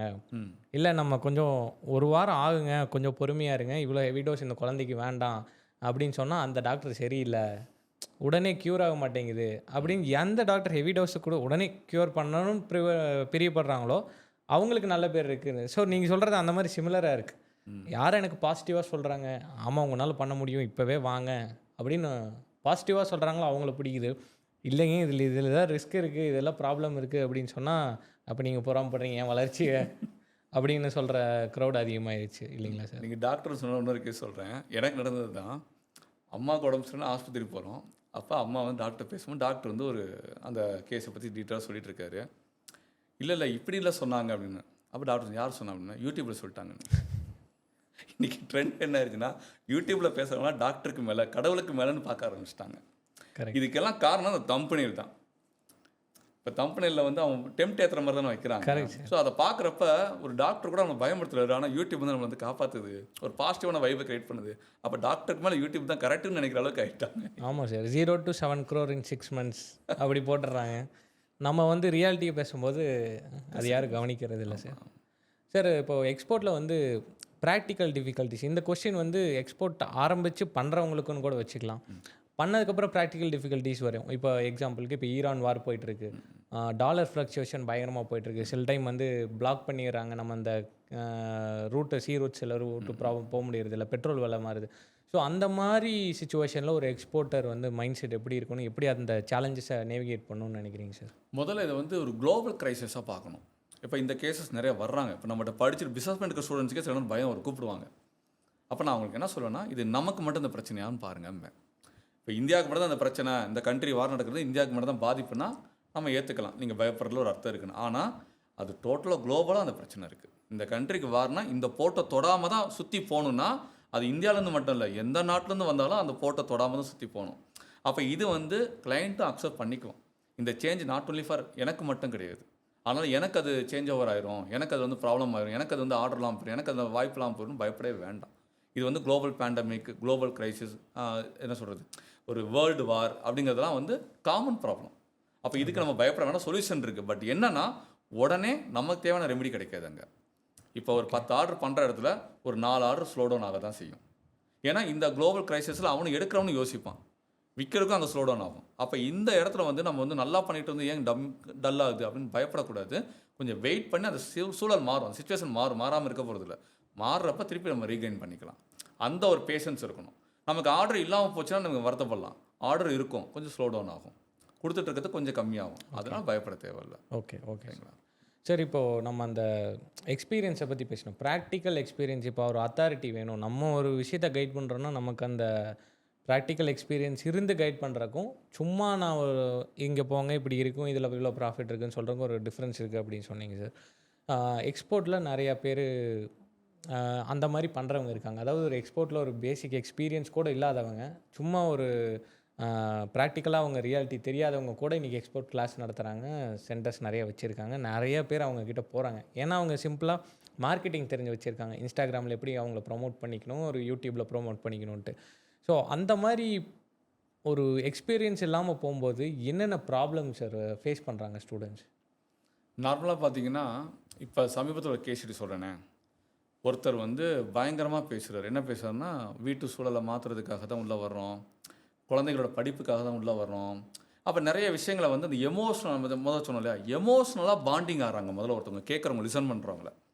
இதெல்லாம் பண்ணிகிட்டே இருக்கும்போது என்ன சொல்கிறாரு, எக்ஸ்போர்ட் ஒரு மிகப்பெரிய சொல்யூஷனாக இருக்குது, எனக்கு இருந்துச்சுன்னு சொல்கிறாரு. இதே சூழலை தான் நான் கடந்து வந்தேன், எனக்கு 2 தங்கச்சி கல்யாணம் பண்ணி கொடுத்தேன், எனக்கு இது செஞ்சு அது செஞ்சு இது செஞ்சு இப்படியே சொல்லி அந்த எமோஷனலாக கனெக்ட் ஆகணும். இவங்களுக்கு என்ன இது, ஆட்டோமேட்டிக்காக இவர்கிட்ட போனால் தான் சொல்யூஷன் போயிடுறாங்க. போய் உட்காந்து அவங்க கிளாஸ் அட்டன் பண்ணியிருக்காங்க, ஹாஃப் டே மட்டும் தான் எக்ஸ்போர்ட்டை பற்றி பேசியிருக்காரு, மீதி நேரம் ஃபுல்லாக கடவுளை பற்றி பேசியிருக்காரு, ஜோசியத்தை பற்றி பேசியிருக்காரு, ஜென்ரல் கதைகளை பற்றி பேசியிருக்காரு, நம்பிக்கையை பற்றி பேசியிருக்காரு. அப்போ ஒரு இடத்துல படிக்க போகிறோம்னா ஒருத்தவங்க நாலேஜபிளாக இருக்காங்களா இல்லைங்கிறது எதை வச்சு தெரிஞ்சுக்கணும்னா, அந்த சப்ஜெக்ட் ரிலேட்டடாக அவங்க எவ்வளோ தூரத்துக்கு டீட்டெயிலிங் பண்ணுறாங்கன்றதை வச்சு முதல்ல தெரிஞ்சுக்கணும். எப்போ ஒருத்தர் வந்து சப்ஜெக்டை தாண்டி மற்ற விஷயம் பேசுகிறாரோ அவருக்கு அந்த இண்டஸ்ட்ரியில் நாலேஜ் இல்லை அவரோட ட்ராக் தப்பாக கொண்டு போகிறதுக்கு முயற்சி பண்ணுறாருன்னு புரிஞ்சுக்கிட்டு தப்பிச்சு வரணும். ஆனால் இவர் என்ன பண்ணியிருக்காரு தெரியுமா, அவரை நம்பி வெப்சைட்டுக்கு அவர்கிட்ட காசு கொடுத்துருக்காரு, 26,000 ரூபா கொடுத்துருக்காரு வெப்சைட் போடுறதுக்கு. ஓகே. அதுக்கப்புறம் அவரே ஒரு பியூட்டி தளம் ஆரம்பிச்சிருக்குன்னு சொல்லி அதுக்கு ஒரு 20,000 வாங்கியிருக்காரு. அதுக்கப்புறம் ட்ரேட் ஃபேர் கூட்டு போகிறேன்னு சொல்லிட்டு அதுக்கு ஒரு 1 லட்சம் வாங்கியிருக்காரு. ஓகே. அப்போ இவருக்கு என்ன அனுபவம் இருக்குது, என்ன அனுபவம் இல்லை, இவர் எதை பற்றி பேசுகிற, அவர் சொல்கிற உண்மைத்தன்மை என்னன்னு எதையுமே செக் பண்ணாமல் அவர் அந்த எமோஷனலாக பாண்டிங் ஆன உடனே கொஞ்சம் உணர்ச்சிவசப்படுத்தி தூண்டி விட்டார். தமிழர்கள்லாம் நீங்கள் பிறந்ததுக்கு நீங்கள் வாழ்றதுக்குன்னு நீங்களாம் அப்படி கொடுத்து வச்சுருக்கணும், நம்மளை எப்படி வாழ்ந்த பரம்பரைகள் தெரியுமா, இப்படிலாம் பேசும்போது என்ன இருக்குதுன்னா எமோஷனலாக ஒவ்வொருத்தரும் தூண்டி விடுறாரு. ஒருத்தவங்க ஃபேமிலியில் தூண்டி விடுறாரு, ஒருத்தவங்க தமிழர்களும் தூண்டி விடுறாரு, ஒருத்தவங்க வந்து சும்மா ஏன் வெட்டியாக பொழுத போக்குறீங்க, வாங்க நம்மளாம் ஆகப்பெரும் பரம்பரை வம்சத்துலேருந்து வந்திருக்கோம், எதையா தூண்டி விட்டு கடைசி காசு ஃபுல்லாக வாங்கிட்டார். இந்த சதுரங்க வெட்டி படம் பார்த்துருக்கீங்களா, சேம் ஃபார்முலா தான். ஆசையை தூண்டி விட்டு ஏமாத்துங்கிற ஃபார்முலா அவங்க கையாளும் போது அவங்க அறிவு என்ன பின்புலம் என்னங்கிறத பார்க்க வைக்க மாட்டேங்குது. அதனால தான் இந்த மாதிரி ஃபேக் ட்ரைனர்ஸ்லாம் நிறைய உருவாகிட்டே இருக்காங்க. இவங்களாம் லைசன்ஸ் இல்லாமல் பண்ணுறவங்க ஒருத்தர் இருக்காரு. எனக்கு தெரிஞ்சு ஒருத்தருக்கு லைசன்ஸ் எக்ஸ்பைர் ஆகி ரொம்ப வருஷம் ஆச்சு, எக்ஸ்பர்ட்டே பண்ணலை அவர். ஓகே. ஆனால் அவர் பார்த்தீங்கன்னா ஒரு ஷிப்மெண்ட்டுக்கு 28 லட்ச ரூபா வாங்கியிருக்காரு ஒருத்தர். அவருக்கு ஷிப்மெண்ட்டே நடக்கலை, அவருக்கு ஷிப்மெண்ட்டே கிடையாது, ஆனால் காசு வாங்கியிருக்காப்புல. எதை வச்சு கொடுத்தாரு, எந்த பேக்ரவுண்டும் செக் பண்ணல. எனக்கு இன்னொரு கோவம் என்னென்னா, இந்த 1 டே ட்ரைனிங் அட்டன் பண்ணுறவங்க யாராவது அந்த ட்ரைனிங் கொடுக்குற நபரோட ஆஃபீஸை போய் எட்டி பார்த்துருக்காங்களான்னு ஒரு கேள்வி கேட்டால் பதிலே இல்லை.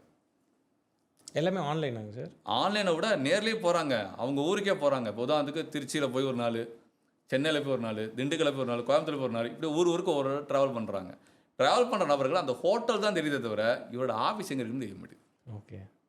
அப்போ இவங்களோட ஆஃபீஸில் போய் ஒரு நாள் நேரில் பார்த்துட்டு இவங்க ஒரு ஒர்க்கிங் ஸ்ட்ரக்சரில் இருக்காங்கன்னு தெரிஞ்சுக்கிட்டு அதுக்கப்புறம் இவங்கள்ட்ட நான் காசை கொடுத்து ஏமாந்தேன்னு சொன்னால் கூட மனசு ஆறிடும்.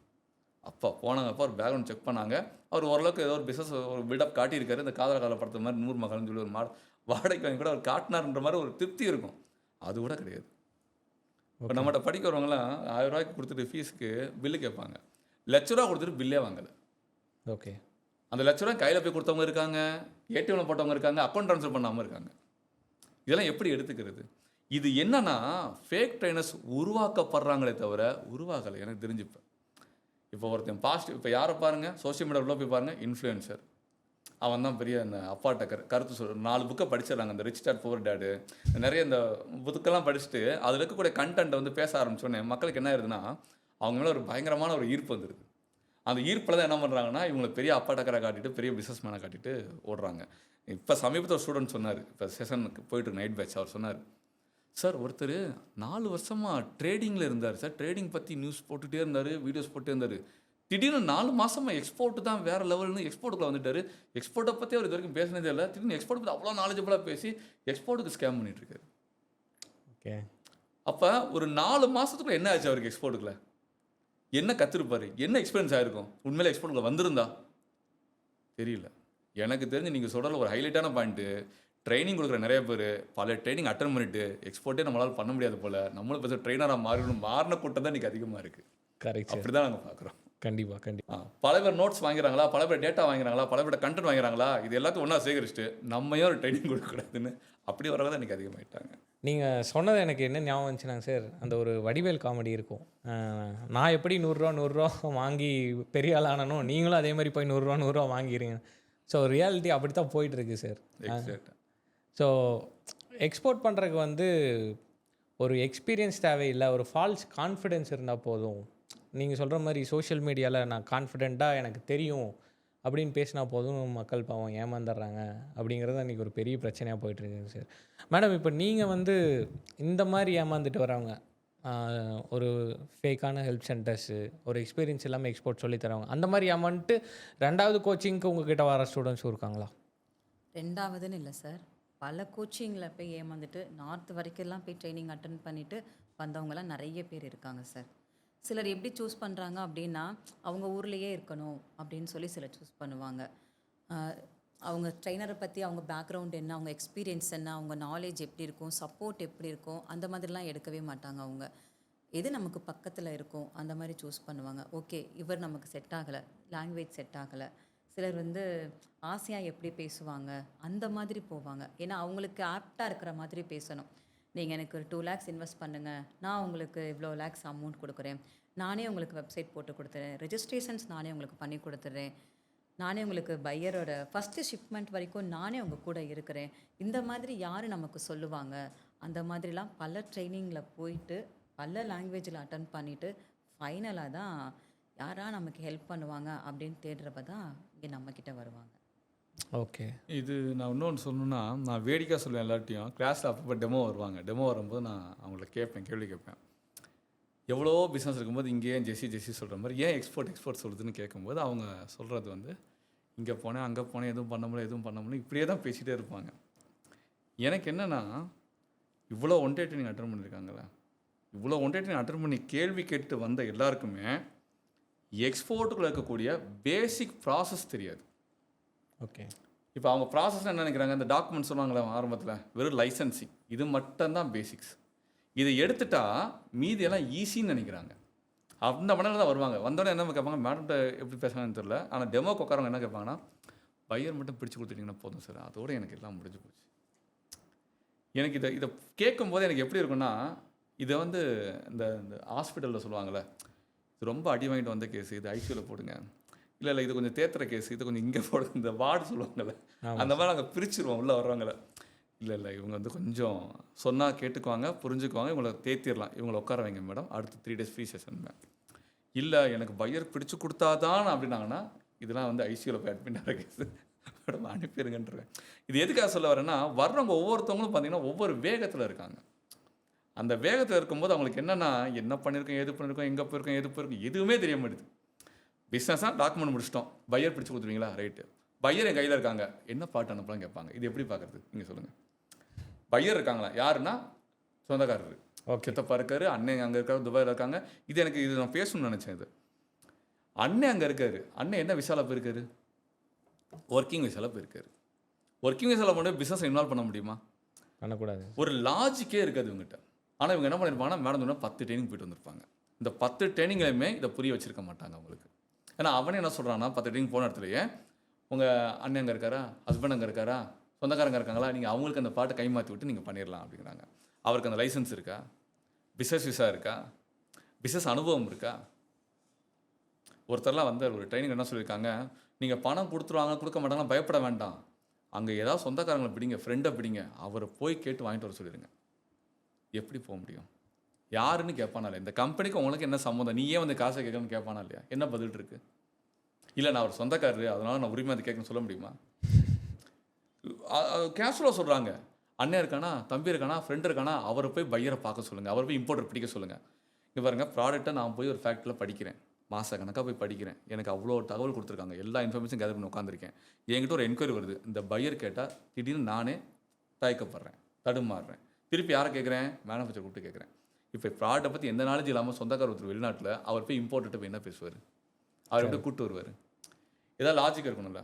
கரெக்ட். இதெல்லாம் எங்கே நான் சரி பண்ண நினைக்கிறேன்னா, இந்த ஒன் டே ட்ரைனிங்கில் லைசன்ஸ் இருக்கிற மட்டும் எப்படி எடுத்து கொடுக்கணும்னு சொல்கிறாங்கன்னு தவிர, இந்த பேசிக்காவது அவங்களுக்கு சொல்லி புரிய வைக்கணும், அது கூட செய்ய மாட்டுறாங்க.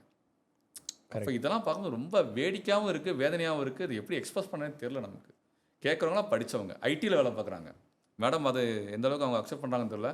எப்படி மேடம் உங்களுக்கு ஐடி ஸ்டூடெண்ட்ஸ் அதிகமாக பேசுகிறாங்களா? ஐடியில் ஒர்க் பண்ணுறவங்க ஐடி அதிகமாக பேசுகிறாங்க சார். ஏன்னா எதனாலுங்க மேம்? ஐடி பின்னியும் ஆக்சுவலி ஒரு ஹை ஏர்னிங் ஜாப் இருக்கிறத மற்ற தொழிலை விட சேலரி அதிகமாக வரும். பட் அவங்க இன்னும் அடுத்த கட்டத்துக்கு போகணுன்ட்டு எக்ஸ்போர்ட் வராங்களா? இப்படி அடுத்த கட்டம் போகணும்னு இல்லை சார், பயம் எல்லாருக்குமே வந்து.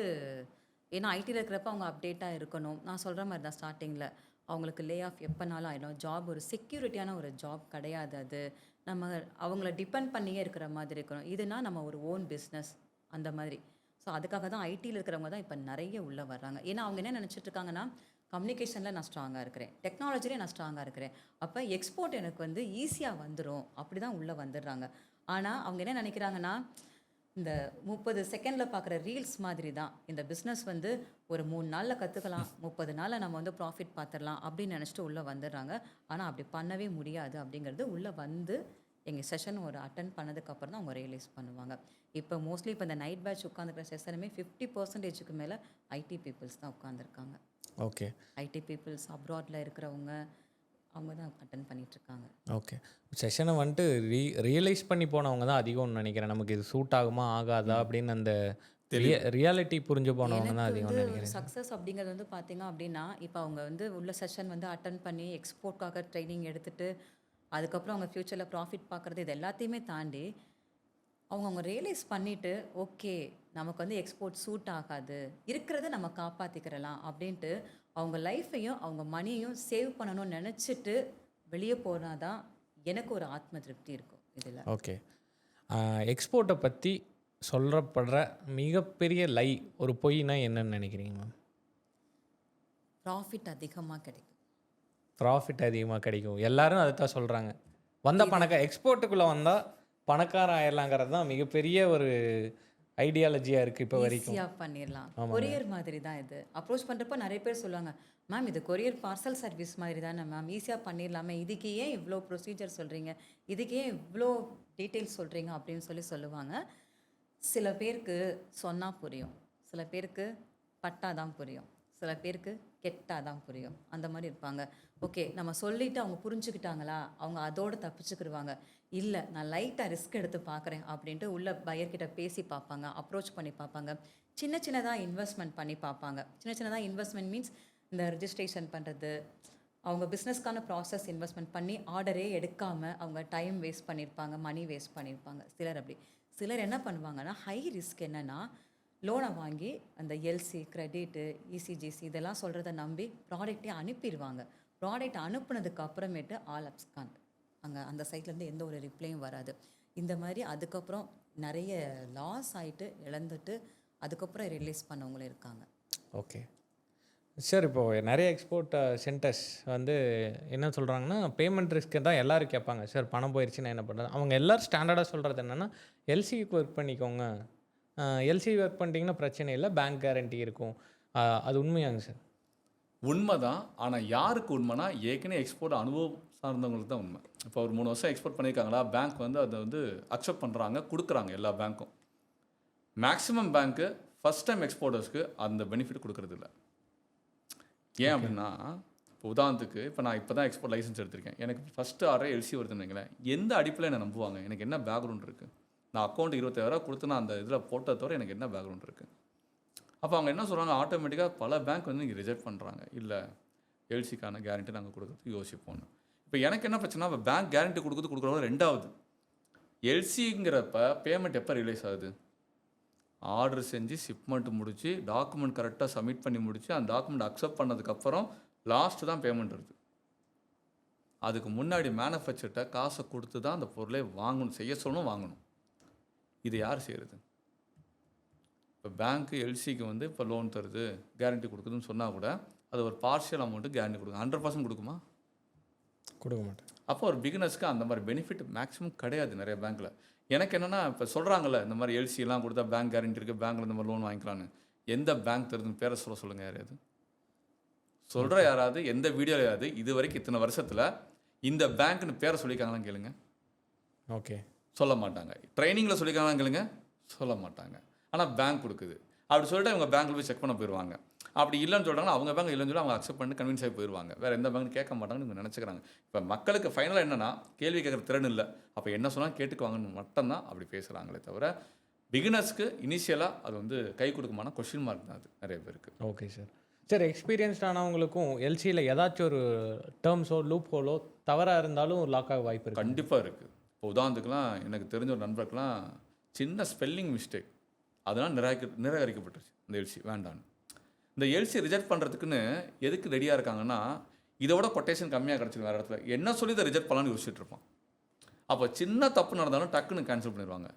ஒரு நாள் டிலே அனுப்புறேன்னு சொல்கிறீங்க, மழை பெய்யுது, இதை கிளைண்ட் ஏற்றுக்கணும், அக்செப்ட் பண்ணால் உண்டு, அக்செப்ட் பண்ணால் முடிஞ்சிச்சு. அப்போ எல்சியில் டாக்குமெண்ட்டில் ஏதாவது டைப்போகிராஃபிக்கல் மிஸ்டேக் ஆனாலும் பிரச்சனை இருக்குது, அந்த கண்டிஷன்ஸை சாட்டிஸ்ஃபை பண்ணாலும் மிஸ்டேக் இருக்குது. ஒரு நபர்லாம் எப்படி அவர் இழந்தார்னா, ப்ரொடக்ஷன் சாம்பிள் அனுப்ப சொல்லி கேட்டிருக்காங்க. எல்சியில் ப்ரொடக்ஷன் சாம்பிள் அனுப்பியிருக்காரு, அப் டு த மார்க் இல்லைன்னு சொல்லிட்டு கேன்சல் பண்ணிட்டாரு.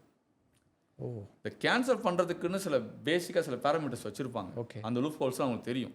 அதை கரெக்டாக பயன்படுத்தி அதை கட் பண்ணி விட்டு போகிறதுலாம் எத்தனை பேர் ரெடியாக இருக்காங்க.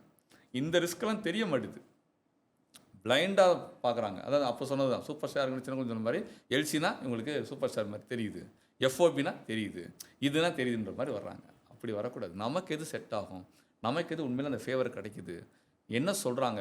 இப்போ நான் என்ன சொல்கிறேன்னா, ஒரு ட்ரைனர் ஒரு விஷயம் சொல்கிறாரு, பேங்க்கில் இப்படி கொடுக்குறாங்கன்னு, நீங்கள் என்ன பண்ணியிருக்கணும், மறுநாளே பேங்க்கில் போய் உட்காந்து போய் பேசியிருக்கணும். அதை நேற்று போன ட்ரைனிங்கில் இப்படி சொன்னாங்க, நான் உங்கள் பேங்க்கில் எக்ஸ்போர்ட்டுக்காக நான் அக்கௌண்ட் ஓப்பன் பண்ணால் எனக்கு இந்த பெனிஃபிட் கொடுப்பீங்களான்னு கேட்டிருக்கணும். கேட்டால் உடனே என்ன சொல்லியிருப்பாங்க, பிகினர்ஸ்க்கு நாங்கள் சப்போர்ட் பண்ண மாட்டோம், இல்லை நீங்கள் 3 years ஐடி சப்மிட் பண்ணியிருக்கணும், பேங்க் ஸ்டேட்மெண்ட் காட்டணும், ஏதாவது ரூல் சொல்லியிருந்தாங்கன்னா புரிஞ்சிருக்கும். அவர் சொன்னதுக்கு இங்கே கான்ட்ரடிக்ஷன் இருக்குது, நம்ம இறங்கி நம்பி வந்துடக்கூடாதுன்னு தெளிவாகலாம். மேடம் சொன்ன மாதிரி தான், ஒரு 5 நிமிஷம் ஆர்என்டி பண்ணணும். சொன்ன விஷயத்தெல்லாம் கேட்ட விஷயத்தெல்லாம் நோட்டில் எழுதிட்டு இதை சம்மந்தமாக ஒரு 5 நிமிஷம் ஆர்என்டி, இதை சம்மந்தம் 5 நிமிஷம், ஒவ்வொன்றும் 5 நிமிஷம் ஆர்என்டி பண்ணணும். பண்ணாலும் நம்ம தெளிவாகிடுவோம். அந்த தெளிவாக வர மாட்டேது. ஓகே மேடம், இப்போது எனக்கு தெரிஞ்சதை வச்சு நமக்கு முன்னத்த ஜென்ரேஷன் இல்லை நம்ம ஒரு 30-40 வருஷத்துக்கு முன்னாடி இருக்கவங்க கிட்ட ஒரு 5 ரூபா கொடுக்கணுன்னாலும் யார்கிட்டேயாச்சும் கொடுக்கணுனாலும் பல தடவை யோசித்து தான் கொடுப்பாங்க. அவ்வளோ சீக்கிரம் அவங்கள ஏமாற்றிட முடியாது. படிப்பறிவே இல்லாதவங்களாக இருப்பாங்க, ரொம்ப ஒரு கிராமத்தில் இருப்பாங்க. ஆனால் அவங்கக்கிட்ட ஒரு 5 ரூபா நீங்கள் ஏமாற்றி வாங்க முடியாது, ரொம்ப சிரமமாக இருக்கும். ஆனால் இந்த காலத்தில் லட்சமாக ஈஸியாக வேண்டாங்க கொண்டு வந்து கொடுத்து ஏமாறுறாங்க. அது அந்த சேஞ்சுக்கு என்ன காரணம்னு நீங்கள் நினைக்கிறீங்க? நான் சொல்கிறேன், இதுக்கு ஒரு பேசிக்காக சொல்கிறேன். பேராசைன்னு ஒன்று இருக்குது, இல்லைன்னு சொல்ல முடியாது, மறுக்க முடியாது, இருக்குது ஒரு பக்கம் இந்த கேஸ் ஸ்டடிக்கு.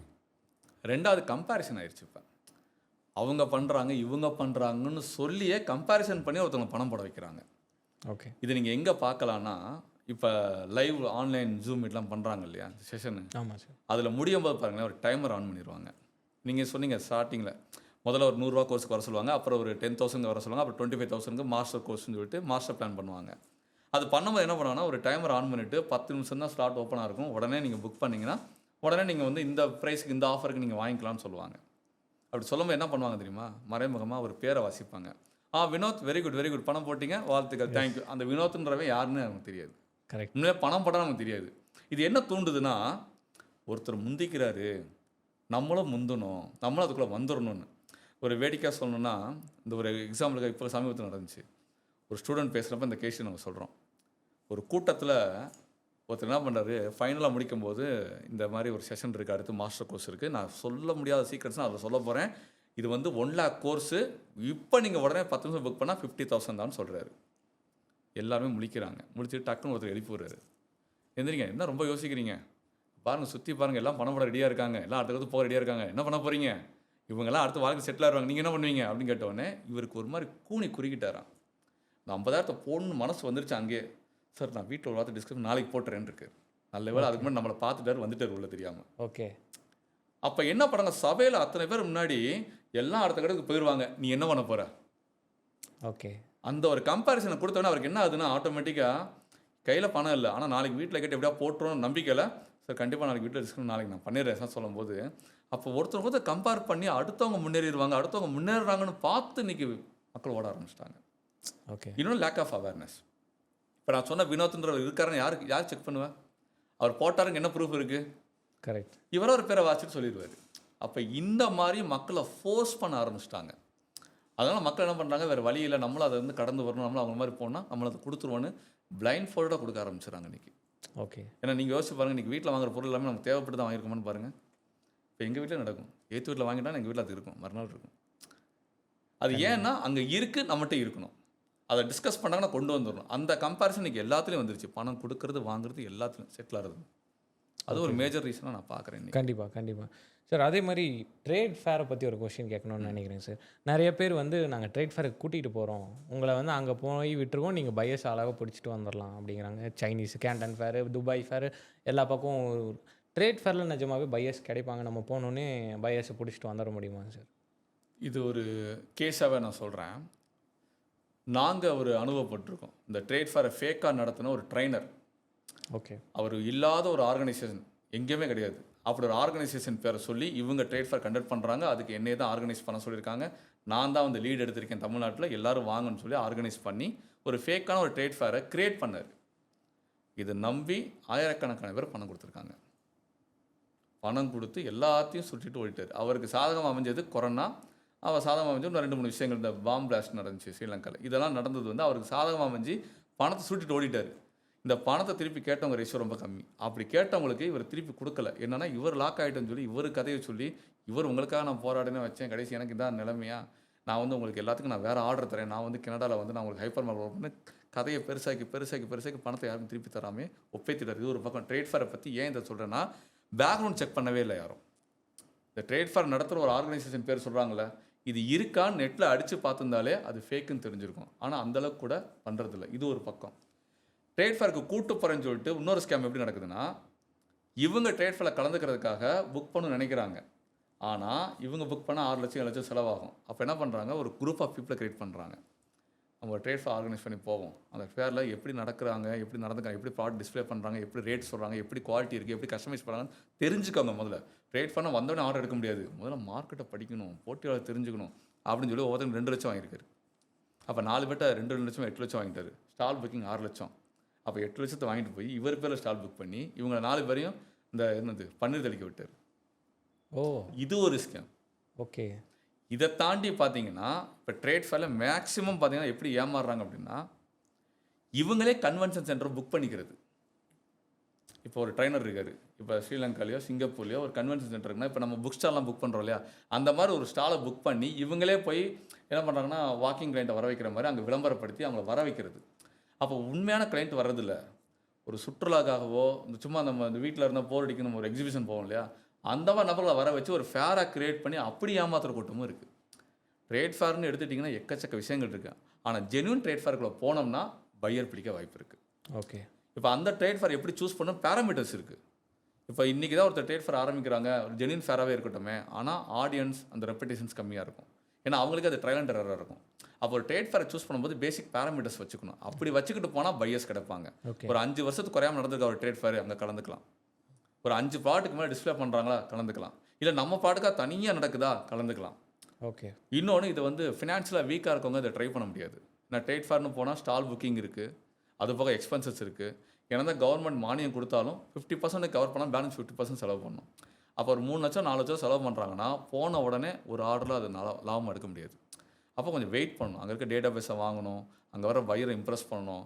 கொஞ்சம் கொஞ்சமாக தான் அந்த மணியை ஏர்ன் பண்ண முடியும். அப்போ ட்ரேட் ஃபேர் போகணும்னு நினச்சிங்கன்னா முதல்ல பேராமீட்டர்ஸை சூஸ் பண்ணுங்கள். இன்னொன்று எக்ஸ்பீரியன்ஸ் வச்சுக்கிட்டு போகிறது நல்லது. ஒரு ஃப்ரெஷராக போனீங்கன்னா மாட்டிக்குவீங்க, கஷ்டம். பார்த்துக்கணும். Okay sir, okay ma'am. இப்போது ஃபைனலாக நம்ம இந்த வீடியோ பார்த்துட்டு இருக்கவங்க யாராச்சும் ஒருத்தங்க நீங்கள் சொன்ன மாதிரி ஒரு ஸ்கேமில் ஏமாந்துருக்கலாம். ஒரு கோச்சிங் சென்டராகவோ இல்லை எக்ஸ்போர்ட் பண்ணி ஒரு இம்போர்ட்டர்கிட்டேயோ ஒரு ஏஜென்ட்டுக்கிட்டேயோ ஏதாச்சும் ஒரு ஏமாற்றம் அடைஞ்சு நீங்கள் சொன்ன மாதிரி வெளியே சொல்லாமல் இருப்பாங்க. வெளியே சொன்னால் அவங்களுக்கு ஒரு அவமானம், ஒரு இதுன்ட்டு. அந்த மாதிரி இருக்கவங்களுக்கு நீங்கள் என்ன சொல்லணும்னு விரும்புகிறீங்க? என்ன பண்ணலாம் அவங்க? அவங்க மேற்கொண்டு வந்து பார்த்தீங்கன்னா அமைதியாகவே இருந்தாங்க அப்படின்னா இது அவங்க ஃபேமிலி பாதிக்கப்படும், அவர் மனசளவில் பாதிக்கப்படுவார். இதை தாண்டி ஏமாத்தினவங்க பார்த்தீங்களா, அந்த ஸ்கேம் பண்ணவர், அவருக்கு தைரியம் இன்னும் கொஞ்சம் ஜாஸ்தி ஆயிரும். இன்னும் பல பேரை நம்ம ஏமாற்றலாம் அப்படிங்கிற அந்த ஒரு தைரியம் வர்றப்ப அவரை மாதிரி இன்னும் பல பேர் பாதிக்கப்பட ஆரம்பிச்சிருவாங்க. அப்போ நீங்கள் ஒரு இடத்துல ஒரு விஷயத்தை ஏமாந்துட்டீங்களா, இப்போ நார்மலாக வந்து நம்ம ரெஃபரன்ஸ்ன்னு சொல்லுவோம். நமக்கு ஒரு விஷயம் பிடிச்சிருக்குதா இன்னொருத்தருக்கு நம்ம ரெஃபர் பண்ணுவோம். ஏன்? யான் பெற்ற இன்பம் இன்னொருத்தவங்களும் பெறணும் அப்படின்னு சொல்லிட்டு. அதே மாதிரி நான் இன்னைக்கு ஒரு கஷ்டப்பட்டுட்டேன்னா, நம்ம அவமானப்பட்டதை நம்ம ஏமாந்ததை நீங்கள் மறைச்சிங்க அப்படின்னா உங்களுக்கே தெரியாமல் உங்கள் சுற்றி இருக்கிறவங்க ஒவ்வொருத்தருமே அதே மாதிரி ஏமாற தான் செய்வாங்க. அதே மாதிரி யான் பெற்ற இன்பம் மட்டும் கிடையாது, நம்ம பெற்ற துன்பத்தையும் நீங்கள் வந்து ஷேர் பண்ணால் மட்டும்தான் இந்த ஸ்கேம் பண்ணுறவங்களையும் சரி இவங்க எல்லாருமே நம்ம வந்து நிப்பாட்டுறதுக்கான ஒரே சொல்யூஷன்ஸ் வந்து அவங்க வெளியே வந்து சொல்கிறது தான். ஓகே, இந்த பாட்காஸ்ட் இன்னும் ஒரே விஷயம் நான் பதிவு பண்ண ஆசைப்பட்றேன் சார். மேடம் சொன்ன மாதிரி இதை பார்த்துட்டு இருக்கவங்க தயவு செய்து சொல்கிறேன், யார்கிட்ட ஏமாந்தீங்களோ பேரை சொல்ல விரும்பலனாலும் எப்படி ஏமாந்தீங்கிற தகவலையாவது வெளியே சொல்லுங்கள். எப்படி ஏமாற்றப்பட்டிருக்காங்கன்ற ஒரு பாயிண்ட் இருக்கும், அந்த பாயிண்ட்டை வெளியே சொல்லணும். நிறைய பேர் சொல்லாமல் இருக்க காரணம் என்னென்னா, வீட்டில் மனைவி மதிக்க மாட்டாங்க, ஃப்ரெண்ட்ஸ் மதிக்க மாட்டாங்க, சொந்தக்காரங்க மதிக்க மாட்டாங்கன்னு பதுங்குறாங்க. அப்போ ஏமாறப்படுறது வந்து ஏதோ ஒரு குற்றம் நினைக்கிறாங்க. அது குற்றம் கிடையாது, அது ஒரு யதார்த்தம். நம்ம நம்ப வச்சு மோசம் பண்ணிட்டாங்க, துரோகம் பண்ணிட்டாங்க. அந்த துரோகத்தை வெளியே சொல்கிறது தப்பு கிடையாது. அப்போ அந்த துரோகத்தை நம்ம வெளியே சொன்னால் தான் இன்னும் 4 பேருக்கு அந்த நடக்காமல் பார்த்துக்க முடியும். மேடம் சொன்ன மாதிரி அவங்களுக்கு தைரியம் வராமல் இருக்கும். இப்போ ஏன் அவன் தைரியமாக இன்னும் நிறைய பேர் ஏமாத்துறான்? ஏமாந்தவன் யாருக்கும் குரல் கிடையாது, பேச மாட்டாங்க, வெளியே வர மாட்டாங்க. அப்போ தைரியமாக ஏமாற்றிட்டே இருக்கான்னு நினைக்கிறான். அப்போ குரல் பதிவுகள் வெளியே வந்தால் தான் இதெல்லாம் வந்து அடக்க முடியும். ஓகே, கண்டிப்பாக சார். நிறைய நம்ம அவேர்னஸ் பற்றி பேசிட்டோம், ஃபியரை பற்றி பேசிட்டோம், எங்கெங்கே ஜாக்கிரதையாக இருக்கணும்னு பேசிட்டோம். பட் முடிக்கும் போது ஒரு சக்ஸஸ் நோட்டோட முடிக்கணும்னு நினைக்கிறேன். இவ்வளோ விஷயங்கள் எக்ஸ்போர்ட்டில் இவ்வளோ ரிஸ்க்ஸ் இருந்தாலும் முறைப்படி கற்றுக்கிட்டு ப்ராப்பராக அப்ரோச் பண்ணி சக்ஸஸ் ஸ்டோரிஸும் நிறையா இருக்குது. நம்ம ஸ்டூடெண்ட்ஸே நிறையா பண்ணியிருக்காங்க. ஸோ உங்களுக்கு ரீசெண்டாக ஏதாவது ஷேர் பண்ணிக்கணும் சில சக்ஸஸ் ஸ்டோரிஸை, நம்ம சக்ஸஸ்ஃபுல்லாக பண்ணால் நீங்கள் சக்ஸஸ்ஃபுல்லாக இது ஒரு நல்ல தொழில் தான் அப்படிங்கிற மாதிரி ஒரு கான்ஃபிடென்ஸ்க்காக என்ன சக்ஸஸ் ஸ்டோரி உங்களுக்கு சொல்லணும்னு நினைக்கிறீங்க? இது மேடம் ஷேர் பண்ணாமல் சூப்பராக இருக்கும். ஏன்னா மேடம் ரொம்ப ஃபீல் பண்ண ஒரு சக்ஸஸ் ஸ்டோரி இருக்குது. ஸோ நீங்களே ஷேர் பண்ண கண்டிப்பாக சொல்லுங்கள் மேடம். ஃபஸ்ட்டு அவர் என்கிட்ட கால் பண்ணுறப்ப வந்து பார்த்தீங்க அப்படின்னா